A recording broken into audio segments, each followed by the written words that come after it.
Bonsoir à toutes, bonsoir à toutes et tous.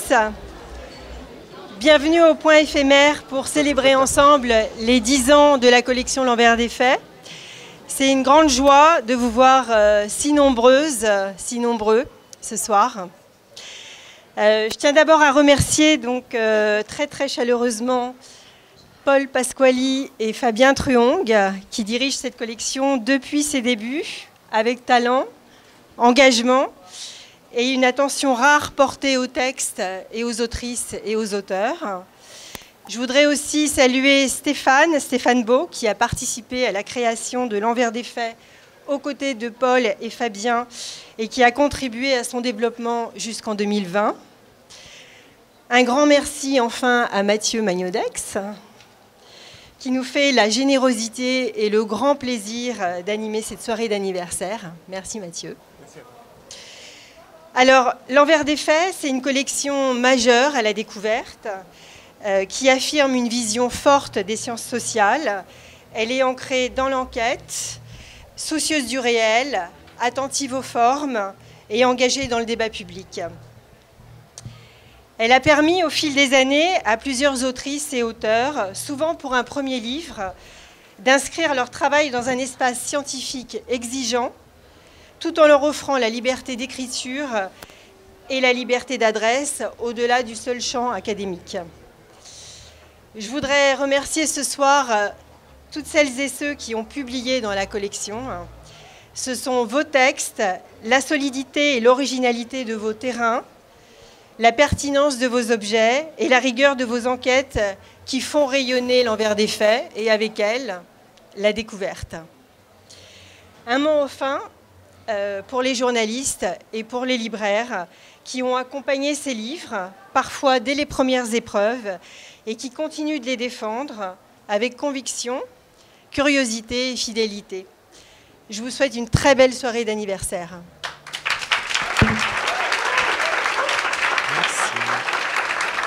Merci Stéphanie. On va ouvrir la soirée dans un instant. Je suis Mathieu Magnodex, journaliste à Mediapart. Et en effet, tu fais bien de le dire, Stéphanie, c'est important que les journalistes aussi accompagnent ces livres. Et on comprend aussi parfois que les sociologues n'aient pas envie parfois que certains livres soient accompagnés de mauvaise façon par les journalistes. Donc c'est important que ce dialogue il soit créatif aussi et intéressant. On est ensemble pour 2 heures. On vous a donné un petit flyer. C'est l'ordre de passage des autrices et auteurs ce soir. Il pourra aussi, c'est très bien, vous servir d'éventail. Un format original un peu ce soir, puisque les autrices et auteurs de la collection vont, on va dire, un peu performer devant vous, performer en quelques minutes leurs enquêtes. Ils vont nous prouver en fait combien les sciences sociales sont vivantes et passionnantes. Tous les livres sont disponibles en vente auprès de la librairie Libre Air qui est là-bas derrière. À la fin, il y aura, pour celles et ceux qui souhaitent, un temps d'échange possible avec les autrices et auteurs dans la salle. Également là-bas pour des séances de dédicaces, si vous le souhaitez, avec les autrices et auteurs qui sont disponibles. Le bar est évidemment ouvert.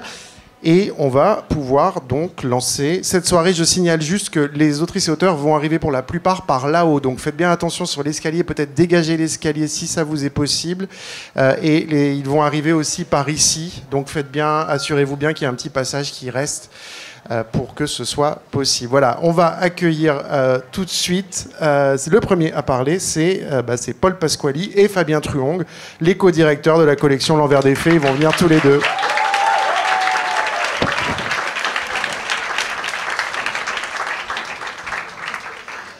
Bonsoir. Déjà, merci d'être venu en si grand nombre. Merci aussi à Stéphanie Chevrier d'avoir rendu possible cet événement, à toute l'équipe de la découverte qui est mobilisée ce soir, en particulier Carole Lozano, chargée de l'organisation. Merci à Mathieu Magnodex de jouer ce rôle si précieux de passeur d'idées le temps d'une soirée. Donc, je commencerai en disant qu'on remarque trop rarement que les mots collection et collectif partagent une même racine étymologique qui signifie l'action de rassembler, de recueillir. Alors pour nous, ça a un sens très concret. D'abord, c'est tout un travail de défrichage de sujets, de découverte de jeunes auteurs et autrices, d'accompagnement aussi personnalisé à chaque étape du processus éditorial de ces auteurs et autrices. Et puis, un travail plus de longue haleine qui consiste à construire de la cumulativité des savoirs, livre après livre, de créer une sorte de manière d'avancer ensemble qui consiste à penser, bien sûr, par soi-même, mais aussi parfois contre soi-même, à travers un certain nombre de résonances ou de convergences d'un ouvrage à l'autre. Donc cette collection, elle a été fondée en 2015 donc par Stéphane Beau, Fabien Truong et moi-même, et nous la co-dirigeons depuis 2020 avec Fabien. Et elle prenait la suite d'une autre collection, Enquête de terrain, qui avait été créée en 2001 par Stéphane Beau et Florence Weber. L'Envers des faits s'est construite avec l'idée d'offrir un regard décalé, critique, acéré sur un certain nombre d'enjeux qui sont trop peu ou trop mal posés, pour le dire vite, mais sous une forme plus narrative et interdisciplinaire. Donc d'où le titre de la collection, L'Envers des faits, qui n'est pas qu'un collectif de papier, mais bel et bien un espace de création, de résistance intellectuelle à distance de l'essayisme comme de l'académisme. Donc 3 principes animent la collection depuis ses débuts. D'abord l'accessibilité. Ce sont des livres qui sont écrits dans un style fluide, sans jargon inutile, avec une insistance sur les coulisses de l'enquête, avec beaucoup de narration à la première personne. Ensuite, la rigueur d'enquête ethnographique et socio-historique, toujours de longue haleine, documentée et exigeante. Et puis la réflexivité, c'est quelque chose de très important sur lequel on insiste, aussi bien à l'égard du discours dominant, des clichés médiatiques, mais aussi des routines scientifiques, des routines académiques qui peuvent parfois se donner à lire dans un certain nombre d'ouvrages de sciences sociales. Donc la force de la collection elle réside dans ces 3 principes combinés qui laissent une large place à une diversité de thématiques, de styles d'écriture, de méthodes, mais tout en suivant un même horizon intellectuel qui mêle sociologie, histoire, sciences politiques, démographie, etc. Et tout ce travail, à la fois individuel et collectif, a permis, en 10 ans, qu'une vingtaine d'ouvrages voient le jour et qu'ils circulent dans l'espace public avec leurs auteurs et autrices, à la fois dans les lycées, les médiathèques, les librairies, dans un certain nombre de milieux associatifs, mais aussi de voir la collection rayonner à l'étranger. Donc je pense ici à des ouvrages comme Le Genre du Capital, qui a été traduit en anglais, en chinois, en japonais, en grec, en coréen, à Se ressaisir, qui sera bientôt disponible en italien, à Servir les riches, d'Alizée Delpierre, qui existe en espagnol, en japonais et même en galicien, et qui sera prochainement traduit en anglais, comme Ce qui reste de Benoît Coquart aux presses universitaires de Princeton. Donc pour toutes ces raisons, nous sommes vraiment très heureux de nous rassembler ce soir pour fêter ces 10 ans, de faire collectif autour de cette collection, autour des sciences sociales plus généralement, qui constituent à nos yeux le meilleur des antidotes pour faire face à la morosité ambiante et à tous les reculs démocratiques. Merci Paul. Fabien, à côté, Fabien. Voilà, vous pouvez, pour celles et ceux qui vont nous rejoindre après, n'hésitez pas à vous mettre là, bien dans la lumière, dans cet espace-là. Et on va rappeler tout de suite la petite règle, c'est 3 minutes par personne. Je vais essayer de faire plus court que Paul. Déjà vous dire qu'on est vraiment très très content, très heureux de fêter ce moment-là de cette manière-là, c'est-à-dire avec des gens qu'on connaît, des gens qu'on connaît pas, mais qui, voilà, on se sent qu'on est relié et lié par les livres qui ont circulé et la lecture, c'est aussi ça, c'est cette circulation. C'est pour ça qu'on travaille et qu'on se bat. Je vais aussi insister sur la question collective et sur ce qu'on fait. En fait, cette soirée va être organisée en 4 temps, 4 ou 5 temps. Un temps, on va vous parler de l'enquête, qu'est-ce que c'est qu'enquêter. Un temps, on va plus précisément parler de l'écriture.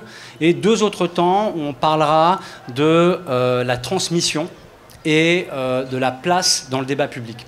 En fait, ces 4 moments, ces 4 actions, c'est ce qu'on défend à travers nos livres, mais c'est aussi permis par une chaîne collective. Et là, c'est un petit moment aussi où on voudrait prendre le temps de remercier collectivement la maison qui a pu et su accueillir l'Envers des Faits, qui est la découverte. Parce que si tout ça est possible, et quand je dis tout ça, c'est des livres qui existent, qui sont imprimés, qui vivent et qui sont diffusés, c'est qu'il y a beaucoup de personnes en fait, qui travaillent dans l'ombre. Et là, c'est le moment où voilà, on voudrait remercier et aussi rendre hommage à toutes les personnes qui sont dans l'ombre. Bon, on va commencer par Stéphanie Chevrier, qui était dans la lumière, mais on veut la remercier pour l'écoute, pour la patience. Ça, c'est important, c'est parce qu'en fait, 10 ans, ça veut dire tenir la distance. Et donc, c'est aussi bénéficier d'une écoute. Au niveau éditorial, Bruno Auerbach, Rémi Toulouse, avec qui on a des conversations régulières et qui sont toujours enrichissantes. Toujours au niveau du texte, le travail minutieux, précis, précieux, des éditrices, Marie-Soline Royer, Elisabeth Lowe, Charlotte Tillet, et on pense aussi à Aurélie Michel qui nous a quittés brutalement il y a 2 ans, et vraiment cette soirée c'est aussi un hommage à son travail et à sa présence, parce que 10 ans c'est ça aussi, c'est ces moments et ces accidents qui arrivent. On voudrait remercier aussi, et ça c'est important, toute la question gestion d'une maison d'édition comme la Découverte. Et c'est pas facile parce que le livre c'est aussi un marché. Et donc là on pense aussi à Marine Lormeau, Annabelle Aubé et Alice Posière qui rendent beaucoup de choses possibles. Ensuite, il y a la fabrication. Donc, je suis un peu long, mais c'est important en fait de parler de tous les gens qui contribuent à ce que tout ça existe et qu'on puisse se rencontrer aujourd'hui. Donc, la fabrication, on a Rémi Blanc, et puis après, on a la distribution avec Stéphanie Gautret, Agathe Bossu, et puis il n'y a pas que la distribution, il y a la diffusion, c'est-à-dire faire aussi connaître nos livres dans les librairies, avec Rose Nouchy et avant elle, Lysis Mettens. Paul a parlé de la traduction. C'est vrai que nos livres circulent de plus en plus en dehors de la France, et ça c'est important. C'est pas du tout anodin aussi, c'est-à-dire que nous, en défendant des livres qui sont écrits et pensés en français, c'est d'une certaine manière aussi lutter contre une certaine forme de standardisation de la pensée qui se fait aussi malheureusement par l'anglais. Et donc ça c'est important aussi, le fait qu'on continue à produire en France et qu'on essaime vers d'autres langues. Et donc là je pense à Delphine Ribouchon et Gwenaëlle Aupetit. Et puis remercier aussi très très fortement les attachés de presse parce qu'elles font un travail essentiel.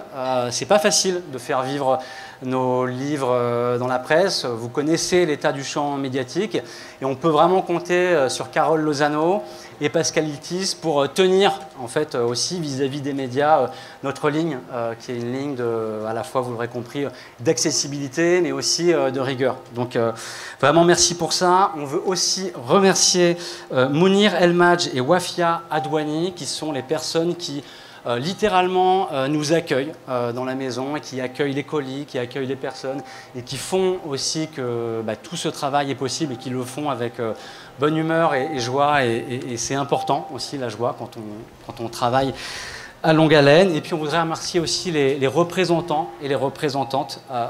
Ce sont toutes les personnes qui vont partout dans les librairies et qui se battent pour que les livres soient connus, reconnus, terminent sur des tables et que vous puissiez éventuellement les toucher.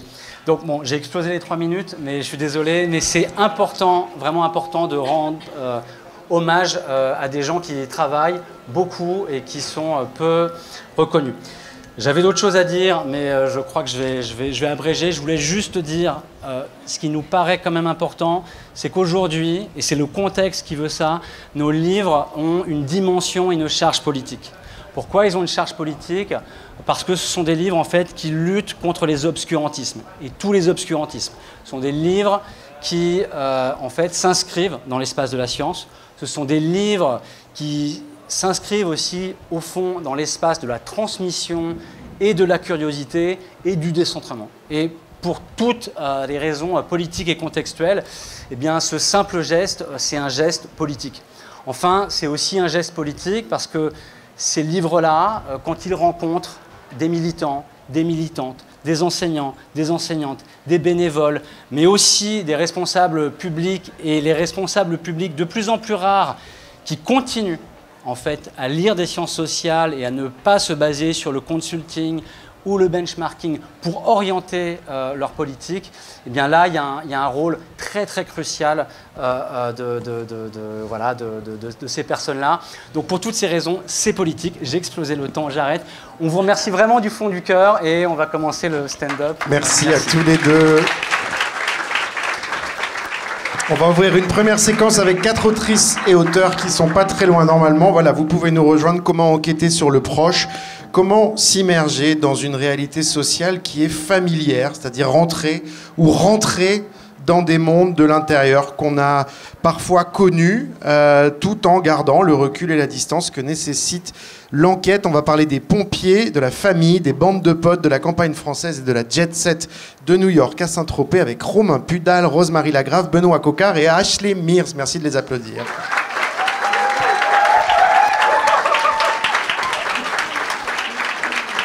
Et voilà, tout de suite Romain Pudal qui donc a écrit le livre Retour de flamme, #pompier. Bonsoir. Écoutez, merci beaucoup. Alors je suis désolé, j'ai pas du tout prévu de performance, mais je vais juste vous expliquer un petit peu d'où est venu le bouquin. En fait, le bouquin, c'est pas une enquête au départ. J'étais pas parti dans ma caserne pour travailler en sociologue sur les pompiers, mais voilà. Il se trouve que par contre, on a une déformation professionnelle quand on fait de la sociologie, et donc il y a un certain nombre de situations, d'interactions, de discussions, etc., qui m'ont interpellé du point de vue sociologique. Alors je vous donne juste un exemple, hein. Très simplement, la première manœuvre secourisme que je fais, comme je suis habitué aux mondes académiques et qu'on me demande de faire donc une manœuvre de secourisme, moi je récite le manuel, et toute la garde autour de moi s'esclaffe vraiment, enfin ils sont hilars et un petit peu décontenancés en me disant mais et qu'est-ce qu'il fait? Et on te demande pas le manuel, on te demande de faire le truc, quoi. Montre-nous au lieu de nous parler, tu nous phrases et tout ça. Et donc je me dis, bon, il y a tout un tas de scènes comme ça, de décalage, de situations qui pouvaient conduire à faire tout simplement une analyse sociologique. Et puis il y avait le monde pompier, mais il y avait le monde académique. Et alors très régulièrement, j'avais une question rituelle qui était dans le monde académique.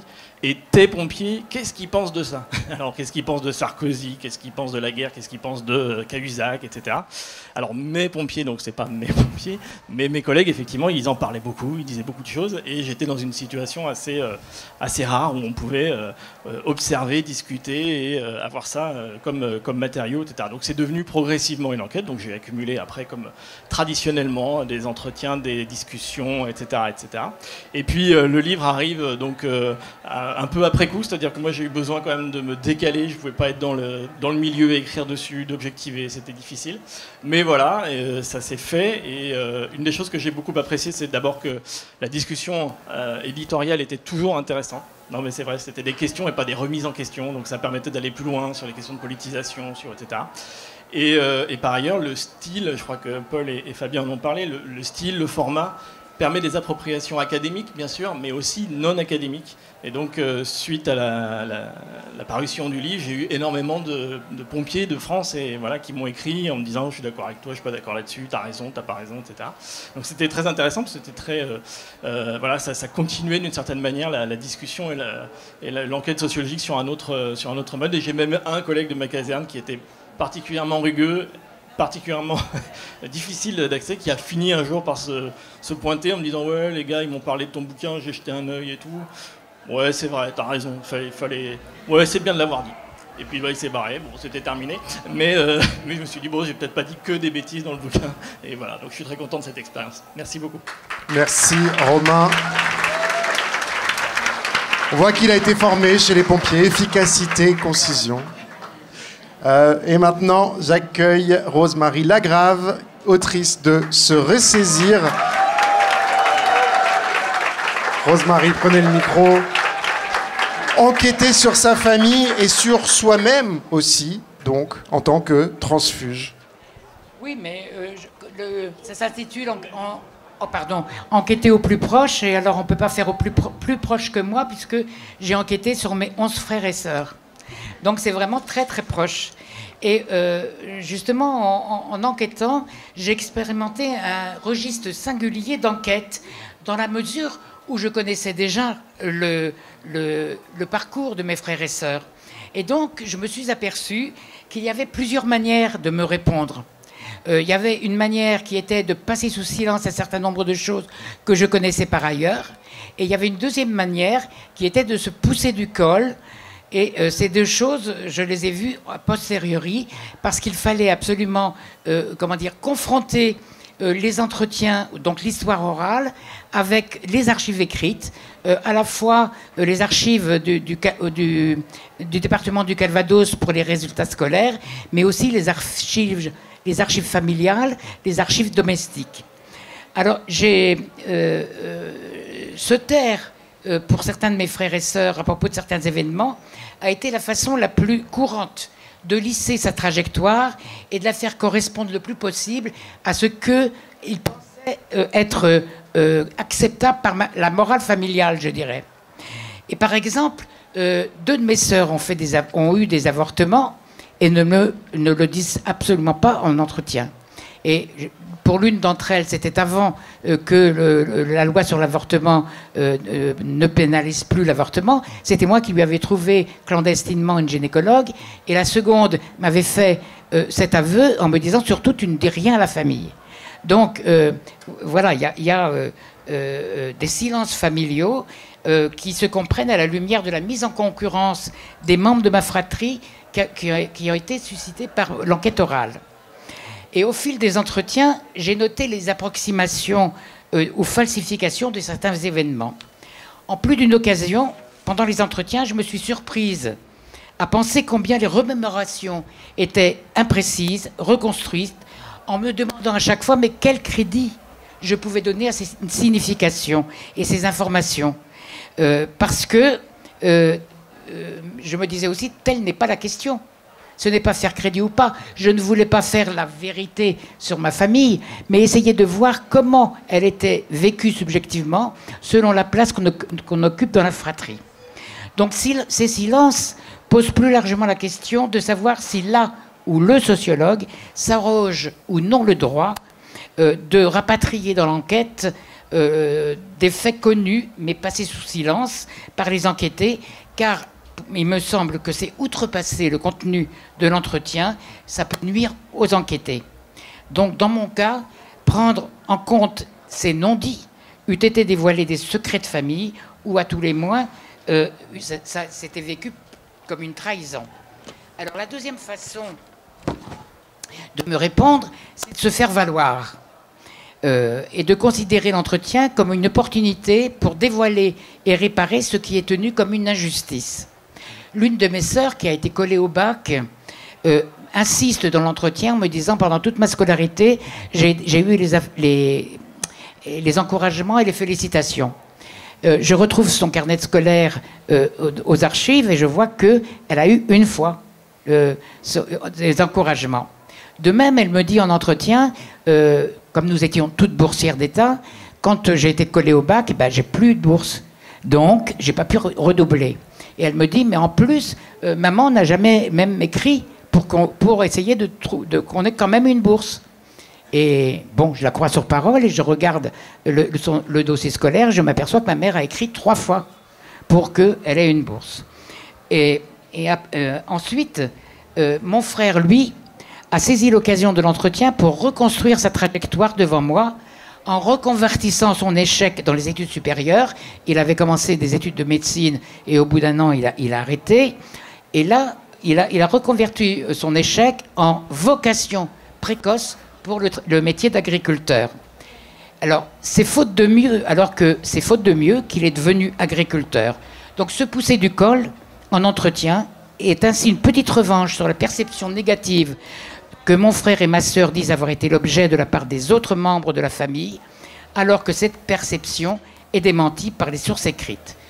Donc, il me semble que dans se ressaisir, il ne s'agissait nullement de mettre en avant une mémoire autobiographique narcissique, mais de procéder à une enquête sur ma famille d'origine, resituée dans le contexte social de l'immédiat après-guerre mondiale, de la Seconde Guerre mondiale, et pour mieux suivre ensuite les échappées de mes frères et de mes sœurs, et la mienne bien sûr, pour comme disent toujours mes sœurs et mes frères, pour s'en sortir, c'est-à-dire sortir de ce village, sortir de la famille et migrer d'une classe des gens de peu à une fraction de la classe moyenne. Merci. Rosemarie Lagrave, s'il vous plaît, autrice de Se ressaisir.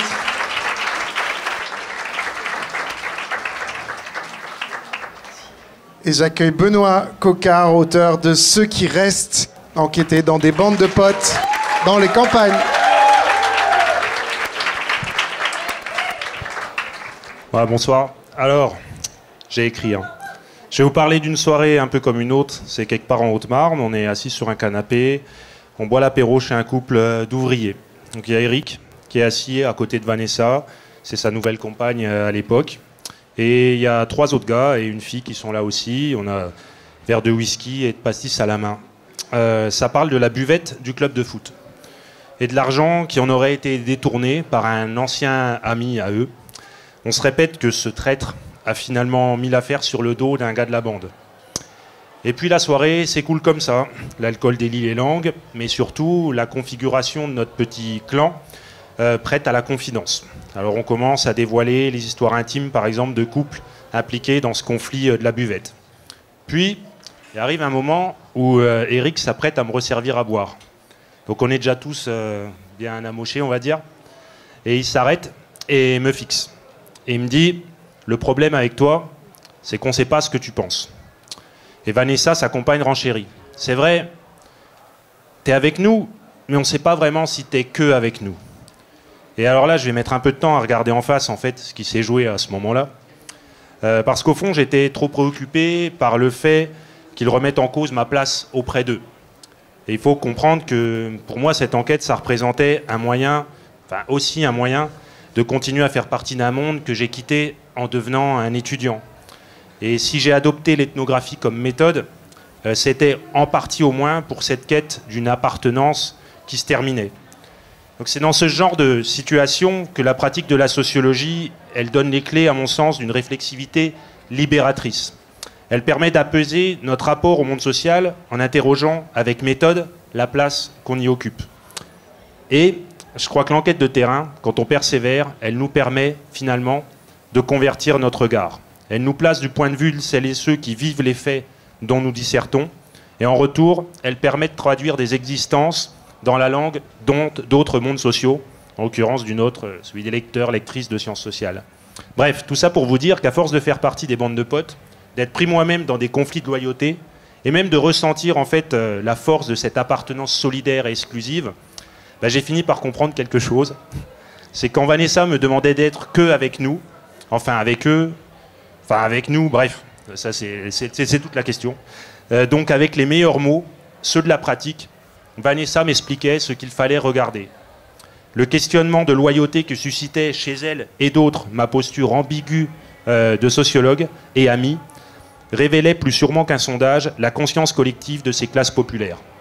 En me demandant de prouver ma loyauté, Eric et Vanessa me donnaient la mesure d'un monde divisé en petites cliques de proches et d'amis, à l'intérieur desquels on se serre les coudes, mais aussi on se divise, on s'oppose, en faisant sans cesse l'expérience que le monde est traversé de facto par des concurrences et des frontières. On ne pouvait plus s'entraider toutes et tous parce que les ressources n'étaient plus si nombreuses, la concurrence au travail était devenue banale, les enjeux réputationnels de la peur d'être mal vu, d'être taxé de fainéant étaient trop intenses, et j'ai commencé à prêter attention aux déclarations du type « chacun voit midi à sa porte »,« les vrais potes d'abord »,« que ceux sur qui compter ». Quand ces jeunes ont mis le gilet jaune, j'ai pu voir en quoi leur nous défensif, restrictif et conflictuel pouvait aussi déboucher sur des révoltes pour eux imprévues, mais aussi que faute d'appui politique de la gauche dès les premiers jours, à ce moment décisif où les dominés tentaient le tout pour le tout, et plus largement par le fait de vivre dans un quotidien où la gauche est absente ou déconsidérée, eh bien elle aussi, elle devient le traître, cette figure du traître, et bien ensuite ce nous préférentiel devient sans aucune fausse note capté par ceux qui crient depuis longtemps les Français d'abord. Alors tout ça, je le comprendrai lentement, mais sûrement, en écoutant et en voyant les protagonistes revivre des moments de solidarité exclusive et d'affrontement entre semblables. Il m'aura donc fallu des années d'enquête pour trouver des explications et même tout simplement relier entre eux des éléments d'une explication étape par étape, du petit niveau des relations entre potes jusqu'au bouleversement économique subi par ces classes populaires. Donc si j'ai choisi de vous raconter ça aujourd'hui, c'est en fait pour vous donner à voir ce privilège que nous avons, il me semble, avec l'enquête de terrain, nous les sociologues, d'avoir une méthode qui nous laisse prendre le temps pour comprendre. Prendre le temps pour se mêler et se confronter à des milieux que nous n'irions jamais rencontrer sans ça, ou à l'inverse, pour notre cas, que nous croyons trop connaître pour nous y intéresser avec les outils adaptés. Et pour que ça ait encore un sens aujourd'hui, il reste à défendre, à mon sens, comme ici, à la découverte et à l'envers des faits, la possibilité de convertir ce privilège en une connaissance exigeante et utile au plus grand nombre. Voilà, je vous remercie. Merci Benoît Coquart. On va accueillir Ashley Mears qui a écrit Very Important People, Argent, Gloire et Beauté, enquête au cœur de la jet set, s'il vous plaît. Voilà, pardon. Oui, c'est ça. Okay, François. Ashley, you can start. I will translate in French. Okay. Hello. So to research VIP, I followed a group of men who are known as party promoters. They organize parties for exclusive nightclubs and rich men, and key to their job is bringing out women, particularly young women that are or look like fashion models. These kind of women are considered like magnets for big spenders and gets them to spend more. And in this world, they are simply called girls. Donc pour faire ma recherche sur les Very Important People, j'ai suivi des organisateurs de soirées, c'est ça? Des hommes qui organisent des fêtes dans des clubs exclusifs et pour des clients fortunés. Une grande partie de leur travail, c'est d'amener des femmes, et spécifiquement des jeunes femmes qui ont l'air de ressembler à des models de la mode. Et ces femmes sont considérées comme des aimants, des aimants aimantés, magnétiques, pour les hommes riches. Et elles encouragent ceux qui ont beaucoup d'argent à dépenser encore plus. Et dans ce monde, on les appelle les filles. Okay. So myself being an ex-model, albeit I was older and I had a PhD, but I was welcome because promoters saw me as a girl. As long as I wore my high heels and my lipstick, I could party with them in New York, the Hamptons, Saint-Tropez, and Miami. And I was documenting this economy of gendered capitals, men with money and women with beauty. Moi-même, je suis une ancienne modèle et donc même si j'ai un PhD, un doctorat, ces promoteurs me voient comme une fille justement et surtout aussi longtemps que j'ai mes talons hauts et mon rouge à lèvres. J'ai fait la fête avec eux à New York, dans les Hamptons, à Miami et à Saint-Tropez et donc j'ai pu documenter cette économie des capitaux genrés, l'argent des hommes avec la beauté des femmes.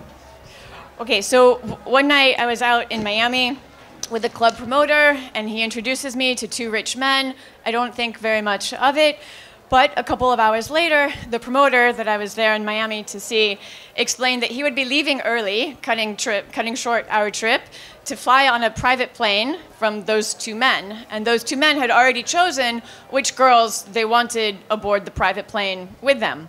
I was not among the chosen girls. And the promoter suggested that maybe I could dress sexier and maybe the men would change their mind. Donc une nuit, un soir, à Miami, je dansais dans un club et un de ces organisateurs de soirée je dansais avec un des organisateurs de soirée quand on a rencontré deux hommes riches.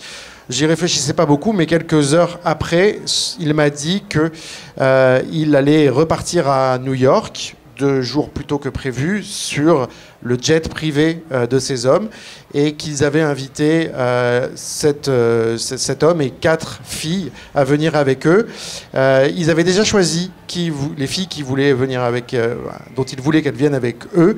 Je n'étais pas une d'entre elles et le gars m'a dit que peut-être je pourrais m'habiller de façon plus sexy, alors peut-être ils pourraient changer leur avis.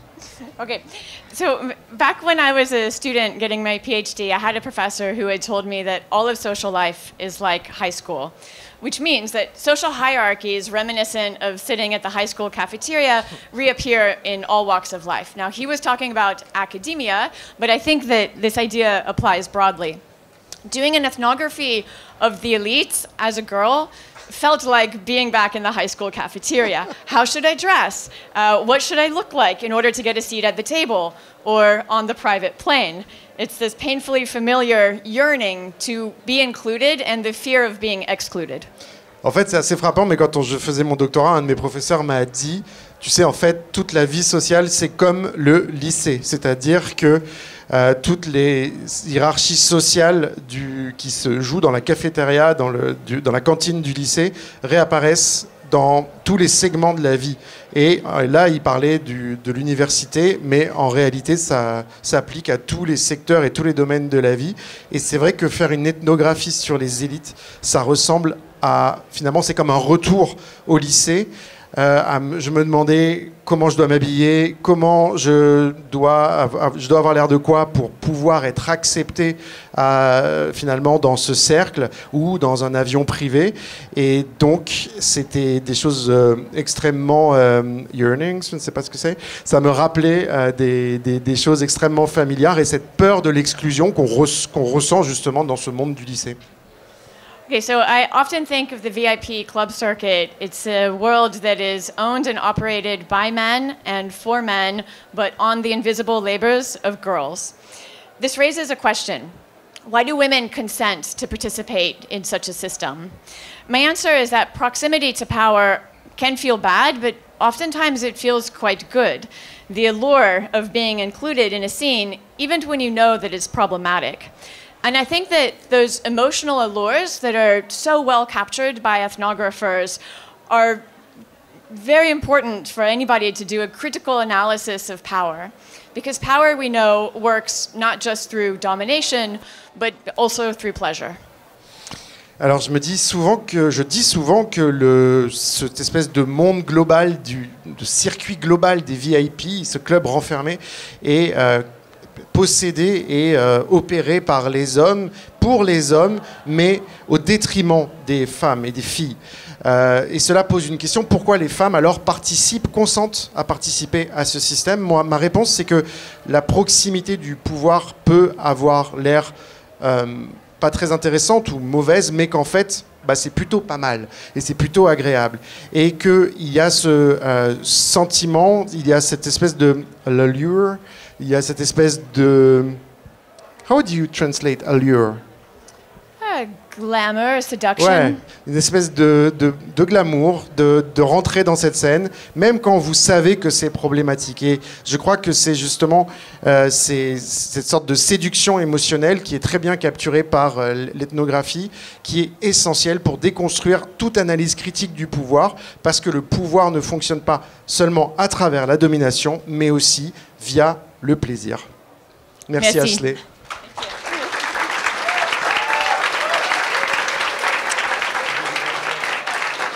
Thank you Ashley. On va passer à notre moment suivant, cette fois-ci enquêter sur le lointain. Donc le décentrement par l'enquête, c'est aussi donner le temps de s'arrêter sur des réalités sociales qui sont beaucoup plus éloignées de son quotidien, en mesurant toujours les écarts et les distances avec soi, en acceptant aussi que les hypothèses de départ soient parfois, voire souvent, invalidées, en arrivant à se faire accepter, tolérer dans des mondes sociaux, ce dont nous parlait aussi un petit peu Benoît Coquart tout à l'heure. Et donc pour ce deuxième volet, on va accueillir Alizé Delpierre, Nicolas Renaï, Julie Pagis et Louise Tassin, s'il vous plaît. Alizé Delpierre. Vous pouvez prendre le micro qui est là-bas, je crois qu'il fonctionne. Voilà. Alizé Delpierre, donc autrice de Servir les riches, enquête sur l'exploitation dorée des domestiques. Merci beaucoup. Bonsoir à toutes et tous. Alors, enquêter sur le lointain. Je me souviendrai sans doute toujours de ce moment de mon enquête où nous étions en fait avec mon conjoint chez ses parents dans la banlieue d'Angers, en train de nous préparer pour nous rendre en voiture au château d'un comte avec qui j'avais un entretien. Et alors sa mère, qui est une ancienne assistante maternelle, elle-même fille d'une domestique bretonne qui avait travaillé pour une très riche famille en Algérie, était sans cesse en train de lui remettre son col de chemise, très stressé, et lui ne cessait de lui répéter qu'en fait c'était moi qui aurais l'entretien avec le comte et que lui ne ferait que rester dans la voiture. Et en fait, je sentais vraiment ce stress en fait inhérent chez les petites classes moyennes de bien paraître devant des autres, des dominants, des aristocrates, des gens en fait qui à la fois suscitent de la fascination et du mépris. Mais finalement, ma belle-mère n'avait pas tout à fait tort. Car lorsque en fait, nous sommes arrivés au château, donc après 45 minutes de route, nous nous garons dans la cour, et puis moi, je sors de la voiture, je m'avance sur le parvis, le comte me salue, et puis il regarde la voiture au fond de la cour, et il me dit « Mais qui est dans la voiture ?» Alors, je n'ai pas osé la blague, c'est mon chauffeur. Donc, j'ai dit, c'est mon conjoint. Et alors, il me dit tout de suite, et là, je fus vraiment interloquée, est-il normalien ? Alors, question à laquelle je réponds oui. Et alors là, il me dit, mais qu'il entre ! Et alors, du coup, bon, j'étais à la fois enthousiasmée à l'idée que mon conjoint vienne faire cet entretien avec moi, et en même temps, j'étais très stressée, car il y a eu l'image, en fait, de mon conjoint en train de tenir ses couverts. Et je me suis dit, oh là là, mon Dieu, si jamais on nous sert une part de gâteau en même temps que le thé, on est mal barré. Voilà. Et en fait, pourquoi cette anecdote qui en fait en dit beaucoup, c'est que j'ai à ce moment-là mesuré à quel point des mois et des mois de terrain avaient forgé un ethos d'enquêtrice, donc le mien, qui était certes tiraillé entre deux mondes très lointains l'un de l'autre, celui des ultra-riches et celui des domestiques, et aussi deux mondes qui sont très loin de moi, et comment en fait je m'étais habituée à naviguer entre ces deux mondes. Et donc en fait, il n'y a rien d'héroïque à enquêter à la fois auprès d'aristocrates et à la fois auprès de domestiques. C'est en fait le temps de la recherche, hein, ça a été un petit peu dit par Benoît Coquart, le temps long qui est si précieux pour pouvoir justement nous ajuster au terrain, recueillir la confiance aussi de nos enquêtés et puis rectifier les tirs manqués parce qu'il y en a parfois sur le terrain. Et alors aujourd'hui, notamment dans le monde de la recherche, le temps long n'est pas à la mode, avec une recherche publique aujourd'hui qui marche de plus en plus par financement sur projets très courts. On a de moins en moins le temps, en fait, de faire des enquêtes longues. Et donc, on a pu être certains parmi nous ce soir, avoir eu le luxe, en fait, d'avoir pu mener une enquête de terrain longue qui nous permet justement de nous adapter à des mondes qui sont très loin de nous. Il vous reste 1 minute. Ouais. Alors, cela dit, en fait, je pense qu'on s'habitue jamais, en fait, à vraiment un terrain qui est loin de nous. On s'y habitue jamais parce que quand je continue à me balader dans les rues, ça m'arrive de temps en temps, près du parc Monceau ou de la rue de Courcelles, que je connaissais beaucoup auparavant, et ben, je me sens toujours très étrangère, finalement, à ces rues. Et par contre, ce qui a changé, c'est que je les repère, les domestiques. Je les vois. Je sais à quelle heure elles sortent, je sais ce qu'elles font, je sais comment elles sont habillées, je sais où elles vont faire leurs courses. Et j'ai super envie de les approcher, de leur dire hey, « coucou, je connais votre métier ». Mais en fait, je ne le fais pas, car il ne faut pas non plus se leurrer. Je suis aussi loin des enquêtés domestiques. Je ne suis pas née dans un milieu pauvre, je ne suis pas issue de l'immigration et je ne suis pas domestique. Et finalement, un terrain lointain le reste-t-il toujours ? Et la proximité à laquelle on parvient pendant l'enquête n'est-elle qu'éphémère ? Alors à cette question, j'ai 2 réponses. D'une part, je répondrai que oui. Le fait, en fait, aujourd'hui, de ne pas habiter là où on a enquêté, de ne pas continuer à fréquenter des enquêtés, fait qu'on reste, d'une certaine manière, loin du terrain. Et c'est pas plus mal, finalement, parce que je crois que le métier de sociologue nécessite de s'étonner en permanence, y compris quand on a été à un moment donné de notre enquête proche d'un objet. Et en même temps, j'ai une autre réponse à cette question, c'est que finalement, le terrain lointain reste quand même un terrain proche. Pourquoi ? Parce qu'à travers nos enquêtes, on essaye de mettre finalement en évidence des logiques sociales qui dépassent ce terrain et qu'on trouve dans nos quotidiens. En l'occurrence, le fait d'être servi et de servir, d'avoir recours à la domesticité ou de soi-même rendre service à quelqu'un, fait partie de nos quotidiens.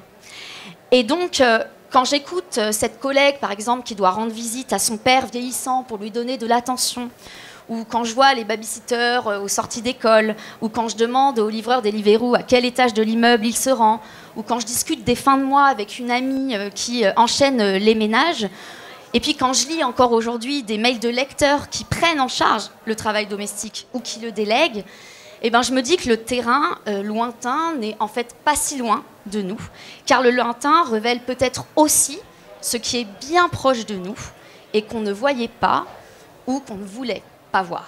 Merci. Merci beaucoup, Alizée Delpierre. Son livre s'appelle « Servir les riches » et comme tous les autres, il est donc là-bas à la librairie libraire qui est juste derrière. On va accueillir Nicolas Renaï, auteur de « Jusqu'au bout ». Oh, magnifique. Bonjour à toutes et tous. J'ai failli me prendre le pied dans un Pasquali qui traîne par terre là. C'était une blague pour annoncer le topo. En fait, il y a des lointains qui, sans bouger, s'éloignent du centre de l'espace public, de ses savants, de ses préoccupations publiques, etc., de l'espace politique. La classe ouvrière en est l'exemple type. L'expression rappelle les années 50-70, ce moment où un ébrouement à Peugeot-Sochaux ou ailleurs faisait peur au pouvoir économique et politique. Et donc j'ai enquêté à l'usine auprès des anciens et des anciennes de l'usine de Peugeot-Sochaux, ancienne plus grande usine de France jusqu'aux années 2010. Donc c'est ces gros lieux qui ont figuré la grande classe ouvrière et qui rappellent aujourd'hui un passé dépassé du fait de la désindustrialisation et du fait de la disparition de la question ouvrière de l'espace public. Jusqu'au bout, ce sont ces hommes et ces femmes de cette classe ouvrière qui sont toujours là, même s'ils sont devenus doublement invisibles. D'une part, ce sont aujourd'hui des retraités, et d'autre part, comme je l'ai dit, on ne considère plus que ce sont des figures emblématiques du peuple. Dans ces conditions, rapprocher le lointain et le proche, ça peut consister à utiliser un ressort essentiel de l'ethnographie, l'humour. Je reprends ici de rapides notes de terrain qui en montrent l'importance. Elles peuvent paraître anodines, mais elles en disent en fait beaucoup sur ce que c'est que la distance sociale, la distance de classe et la manière de l'amoindrir. Donc, Benoît Coquart a parlé des gilets jaunes, moi je vais vous parler de feu la mobilisation contre la réforme des retraites.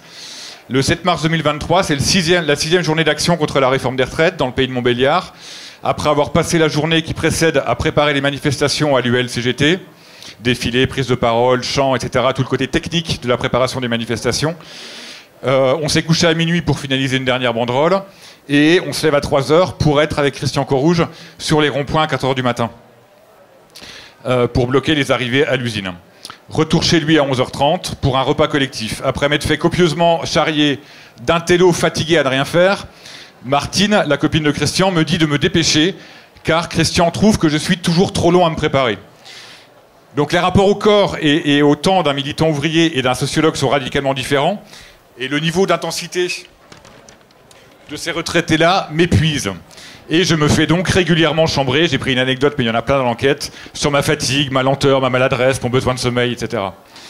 On voit là la place centrale de l'humour pour rapprocher des mondes qui se sont éloignés énormément en une quarantaine d'années. Et la distance sociale, comment elle peut se réduire, notamment par l'humour.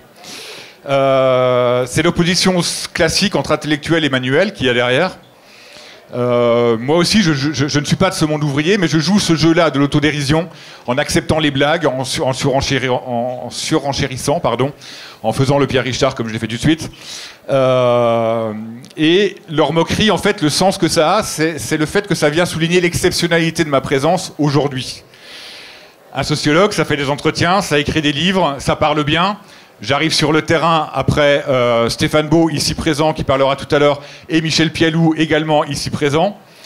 Un sociologue, ça fait des conférences, ça intervient dans les médias. Mais un télo n'est pas attendu sur le terrain manuel du militantisme concret. Et la dernière conclusion qu'on peut retenir aussi de cette anecdote autour de l'humour, c'est que pour ces retraités, en fait, la condition ouvrière continue jusqu'au bout, c'est le propos de l'ouvrage, quoi.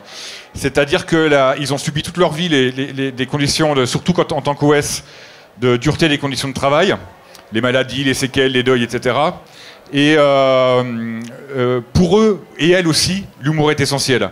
C'est le grain de sel qui allège le quotidien de la condition ouvrière et de l'isolement militant, comme il allège une enquête où rôde la maladie et la mort. Je prendrai juste une anecdote que j'ai pas prévue par rapport à un entretien que j'ai fait avec une telle, on va l'appeler comme ça, où en fait elle me raconte la visite, elle est devenue handicapée, elle me raconte la visite de l'assistante sociale pour faire valoir ses droits, et notamment avoir des femmes de ménage qui viennent, etc. Et l'assistante sociale inspecte la douche et lui dit « Mais comment vous faites pour vous laver les pieds? Vous pouvez pas vous asseoir avec votre arthrose, comment vous faites pour vous baisser ?» Et une telle répond bah je les lave pas. Pourquoi faire? Ça va bien comme ça. Avec le savon que j'ai mis au-dessus, le bas se lave tout seul. Voilà. Et donc c'est une forme d'autodérision qui est aussi celle de ce monde-là, de ce monde des retraités ouvrières et ouvriers. Et donc, bon, on l'a compris, c'est cet humour qui rapproche, mais au-delà, c'est l'engagement que ça demande, l'implication ethnographique, qui permet de réduire les distorsions liées à cette distance de classe. Intellectuels et manuels peuvent avoir beaucoup à se dire, à écrire et à faire ensemble pour, je reprends une citation de l'envers des faits, de la collection, remettre à l'endroit une réalité sociale pensée à l'envers, comme j'ai ambitionné de le faire dans le bouquin et comme l'ensemble des ouvrages de la collection essaie de le faire. Merci. Merci beaucoup, Nicolas Renaï, jusqu'au bout. On accueille Julie Pingis, autrice du Prophète rouge. Enquêter sur le charisme en milieu militant après 1968. Merci, bonsoir à toutes et à tous. Je souhaite consacrer mes 3 minutes à l'importance des très nombreux alliés d'enquête sans lesquels on ne peut pas aller aussi loin. Je n'aurais pas pu aller aussi loin dans la compréhension de qui était Fernando, le leader charismatique du groupe maoïste dont je retrace l'histoire dans Le Prophète rouge. Fernando étant resté très mystérieux sur son passé, aucun des anciens membres du groupe ne savait me dire d'où il venait et personne non plus ne savait ce qu'il était devenu après qu'il leur ait rendu leur liberté. C'est, je le cite, en 1981. Bon, pour enquêter sur un fantôme, Fernando n'étant jamais là où il aurait dû se trouver, il a fallu que j'embarque dans l'enquête non seulement des collègues travaillant sur des objets très éloignés des miens, mais également des journalistes et divers spécialistes des renseignements sans lesquels je serais passée à côté d'une réalité invisible depuis mon seul point de vue. Autrement dit, ce plaidoyer invite à ce que l'on pourrait qualifier d'épistémologie d'un point de vue multi-situé. Donc au tout début de l'enquête sur Fernando, sa dernière femme, que j'ai retrouvée au Portugal grâce à l'historien Victor Pereira, m'a appris qu'il était décédé. Elle ne savait pas grand-chose par contre sur les 30 premières années de sa vie en Espagne. Et je me suis alors lancée dans plusieurs années d'enquête pour essayer d'éclairer son passé présumé antifranquiste, en enquêtant auprès d'innombrables anciens militants français et espagnols, ainsi que dans les archives de l'OFPRA, du Parti communiste espagnol, des services de renseignement de France et de Navarre, avec à chaque fois l'aide indispensable des archivistes. Mais néanmoins, sans trouver aucune trace d'un quelconque militantisme de Fernando avant son arrivée clandestine en France en 1963. Et finalement, j'ai pu mettre la main sur une archive judiciaire en Espagne qui m'a permis de prouver que Fernando avait inventé son passé antifranquiste. Donc j'aurais donc pu continuer longtemps à le chercher là où il n'était pas. Et d'où cette question de ce lointain. Comment faire pour enquêter sur un imposteur? Et ici, plusieurs rencontres furent décisives. Je n'en citerai que certaines. L'ancienne directrice des archives de la DGSE, que j'appelle Madame K dans le livre, puisqu'elle m'a interdit de dire son nom, m'a entraînée dans sa philosophie du contre-espionnage, dont une des maximes a résonné avec mes conclusions du moment. Elle m'a dit, quand il n'y a vraiment aucune preuve, ça devient une preuve en soi. Alors quand on cherche quelqu'un qui n'est pas celui qu'il dit être, l'administration de la preuve s'en trouve en effet totalement bouleversée. Il faut tout repenser différemment. Ici, Roger Faligot, un auteur de la maison, un grand érudit et spécialiste des espions, notamment chinois, m'y a beaucoup aidé. Pris au jeu de l'enquête, il a passé un nombre d'heures et de journées incalculables et a fini d'ailleurs par dégoter la seule trace écrite qu'on ait du séjour de Fernando à Pékin, entre 65 et 68.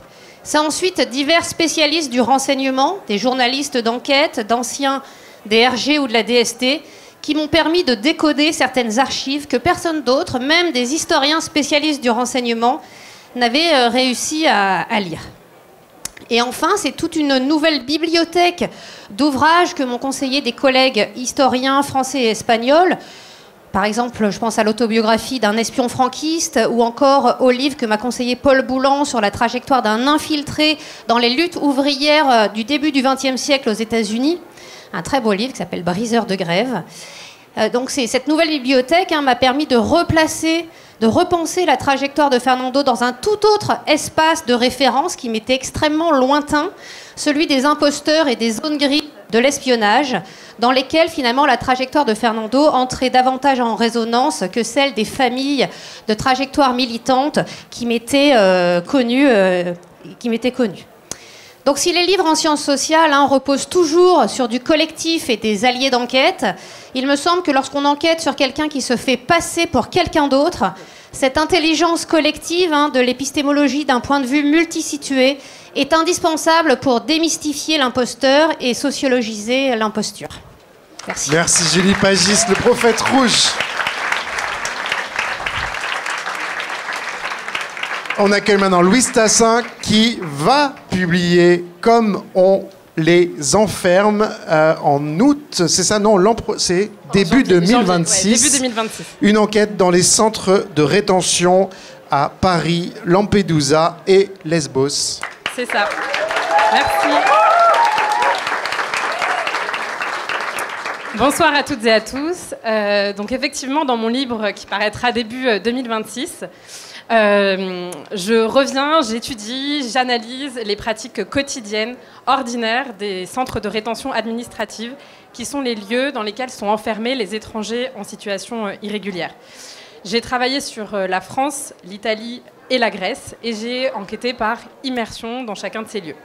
Donc une des questions qui s'est posée pour moi, la première, c'est la question de l'accès à ces centres de rétention, parce qu'il faut savoir que ce sont des lieux fermés, tenus à l'abri des regards. Les journalistes ont du mal à y accéder, les associations aussi, et les chercheurs. Or, il me semble que l'un des enjeux, l'un des intérêts, notamment de la collection de l'envers des faits, c'est précisément qu'elle permet de restituer le cheminement parfois heurté des enquêtes. Et en même temps, elle montre tout l'intérêt d'une approche ethnographique, notamment pour étudier ce type d'institutions fermées. Sur mon terrain, les réticences n'ont pas été forcément où je les attendais, et ça c'est intéressant, parce qu'en France notamment, ça a été très compliqué d'accéder à ces lieux, mais une fois à l'intérieur, le chef de centre m'a laissé carte blanche, parce qu'en fait il y avait été autorisé par sa hiérarchie. Donc j'ai bénéficié du fonctionnement pyramidal de la police, ce qui m'a offert une entrée absolument inédite dans ces lieux. J'ai pu ensuite venir quasiment quotidiennement dans ce centre de rétention, faire des observations dans tous les services et mener des entretiens, plus d'une centaine, auprès à la fois des étrangers enfermés, qu'on appelle les retenus selon la terminologie euphémisante en vigueur, et également auprès de ce personnel. Je me suis concentrée sur deux types d'acteurs, sur les policiers et sur les sous-traitants, des prestataires de services, à qui est confiée la gestion de la prise en charge quotidienne de ces lieux. Et contre toute attente, en fait, ces acteurs se sont montrés particulièrement loquaces, précisément parce qu'ils sont normalement tenus à un devoir de réserve et qu'en fait, je représentais pour eux, en tant que chercheuse, une interlocutrice légitime. Et de fait, ils avaient de nombreuses doléances parce qu'il faut savoir que les policiers, notamment, sont principalement de jeunes recrues qui ont choisi ce service en fait par défaut après avoir été mal classés au concours de sortie d'école de police, ce qui nourrit évidemment de nombreuses frustrations. Quant aux prestataires privés, eux, il faut savoir qu'il s'agit principalement d'une main-d'œuvre immigrée, précaire, pour partie constituée en fait d'anciens sans-papiers, qui donc ont des trajectoires sociales qui finalement sont assez proches des personnes enfermées, ce qui donc les place évidemment dans des situations, vous pouvez l'imaginer, compliquées, et eux aussi avaient beaucoup à dire. Donc la difficulté, elle n'a pas été tellement de ce côté-là. En revanche, lorsque j'ai demandé à accéder à des sources écrites, type statistiques, rapports internes, archives, là, ça a bloqué. Et en fait, ce refus, il est intéressant, parce qu'il éclaire par contraste la liberté dont j'ai pu bénéficier pour mes entretiens et pour mes observations. Et en fait, ce que ça montre, c'est aussi la manière dont, dans certains espaces, comme notamment le contexte policier, eh bien, comment, disons, est perçue l'enquête ethnographique et à quel point l'enquête ethnographique peut être perçue comme inoffensive ou tout au moins, disons, en tout cas, qu'elle est considérée comme moins dangereuse que des preuves qu'on pourrait, comme des données écrites qui seraient plus objectivables. Et ça, il me semble que c'est intéressant parce que ça montre à quel point ça dit quelque chose, disons, du peu de crédit qui est accordé dans certains espaces aux méthodes en sciences sociales. Or, je pense que tous les livres de la collection montrent et démontrent précisément l'inverse, à savoir que le pouvoir critique de l'analyse et de l'écriture ethnographique est fort et a encore de beaux jours devant lui. Voilà, merci. Merci beaucoup, Louise Tassin. Son livre, c'est Comme on les enferme, à paraître en 2026. Bonne nouvelle pour toutes et tous. Nous sommes, vous voyez, ça fait 1 heure qu'on est ensemble. Il nous reste encore 1 heure. Il fait un peu chaud, mais je trouve que voilà, les choses sont assez fluides aussi. On apprend plein de choses. J'espère que ça vous va. Vous êtes toujours avec nous. On est toujours là. C'est bon? Ouais? Ok. Alors donc, on va passer à l'écriture maintenant. Hein. C'est pas tout ça, mais à un moment, il faut écrire, raconter comment on procède quand on écrit, mais aussi écrire tout simplement. Et si possible, écrire le plus agréablement possible. Et c'est vrai que c'est aussi une des pattes de cette collection qui a envie qui se plaît à ce que les livres soient bien écrits. On va accueillir dans un instant Sylvain Pathieu, donc qui est déjà avec nous, Pascal Marie-Chalard, Christine Détrez et Jérôme Truc. On va les accueillir tous ensemble, les applaudir tous ensemble. Et donc, le premier, c'est Sylvain Pathieu, auteur de Panthère et Pirates, écrire une prise d'otage au prisme de l'histoire des Black Panthers. Bonsoir, ça va ? Alors, la question que je me suis posée pour écrire mon livre pour l'envers des faits, c'est comment on écrit un livre d'histoire qui ne s'adresse pas qu'aux historiens, comment on écrit un livre sur des militants qui ne parle pas qu'aux militants. Et donc, j'ai travaillé sur un couple, Jean et Melvin McNear, qui avaient détourné un avion vers l'Algérie en 1972, l'avion Miami-Detroit, pour fuir le racisme. Ils ont agi avec des complices. Les hommes étaient déguisés en prêtres, en étudiants, en hommes d'affaires. Les femmes étaient avec les enfants, parce qu'ils ont fait ça en famille, hein, il y avait des enfants en bas âge. Il y a un côté presque Tarantino dans ce détournement d'avion. Il y a des flingues, des déguisements, les snipers de la police, l'argent de la rançon qui est amené jusqu'à l'avion par un gars du FBI en caleçon. Et d'ailleurs, on a utilisé cette image pour la couverture. Donc ceux qui sont loin, c'est pas pour faire l'ophtalmo, mais vous verrez peut-être tout à l'heure. Donc on voit un agent du FBI en caleçon qui arrive avec une grosse valise et qui est surplombé par l'avion. Hop. Donc on en a joué quand on a imaginé la couverture, parce que c'est aussi un truc important dans cette collection, les couvertures. C'est de se dire, voilà, on joue un peu sur ce côté film d'action. Et il y a aussi un côté parfois un peu surréaliste dans cette histoire. Pour vous donner un exemple, Jean, pendant qu'il y a eu le détournement, Jean McNear, elle a discuté avec une hôtesse de l'air d'accouchement sans douleur et d'éducation des enfants, parce qu'elle a appris que cette hôtesse de l'air qu'elle était en train de prendre en otage allait bientôt se marier. Donc voilà, c'était une certaine époque. Donc ce matériau, il est très excitant. Mais moi, quand j'écris le livre, je ne suis pas là pour me faire plaisir. J'écris un livre de sciences humaines, j'écris pas un thriller. Je veux absolument éviter le surplomb ou le folklore. Et je trouve dans les archives un véritable trésor. Les interrogatoires par le FBI d'une bonne partie des 90 passagers et membres d'équipage.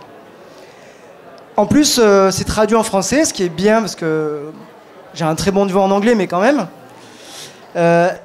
Et ça est traduit en français parce qu'il y a eu un procès de Jean et Melvin McNear en 1978, après qu'ils soient passés clandestinement en France depuis l'Algérie et qu'ils aient été arrêtés en 1976.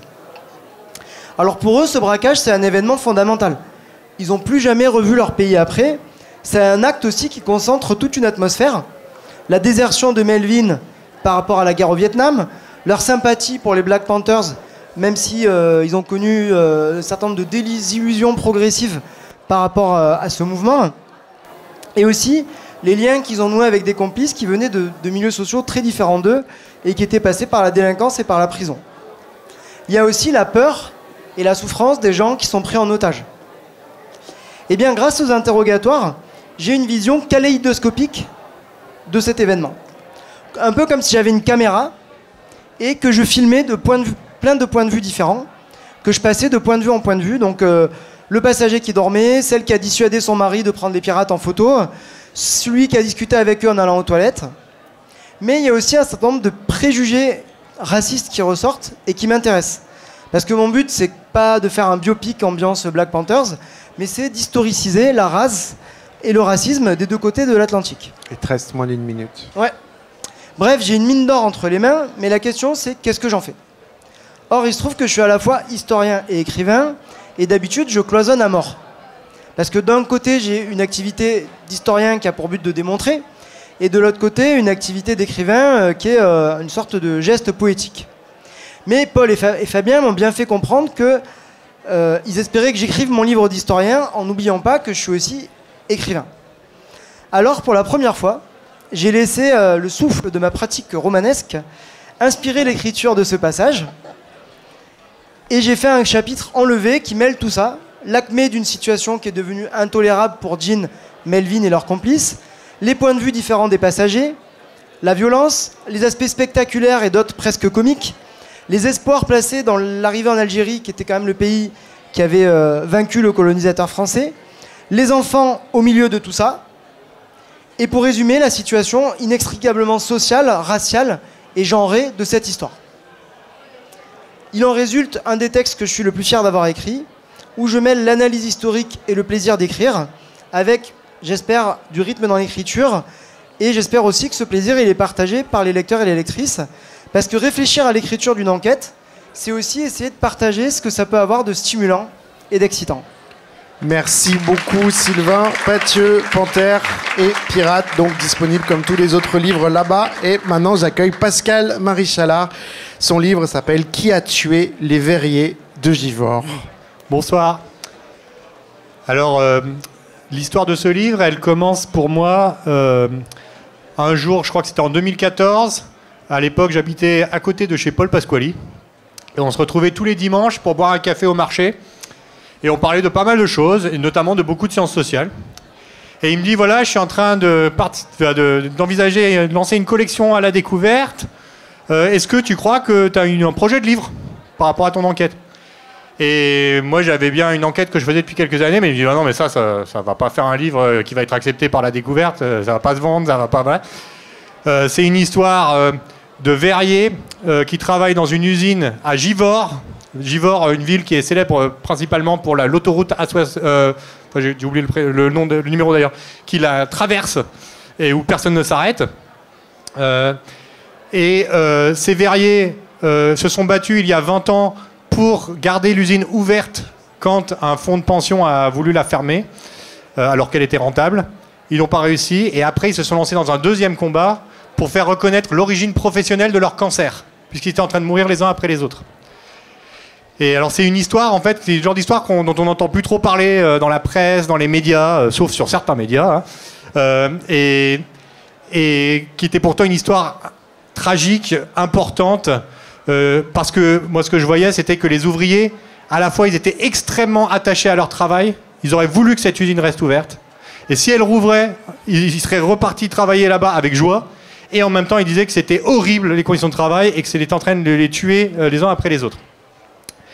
J'ai dit à Paul, en plus, ce livre, il va falloir mettre pas mal d'épidémiologie pour expliquer un petit peu comment on sait que tel produit donne tel cancer, la toxicologie industrielle, du droit de la sécurité sociale, parce qu'ils font des procédures pour faire reconnaître les maladies professionnelles, après ils demandent la faute inexcusable de l'employeur, ce genre de choses, du droit pénal, tu vois.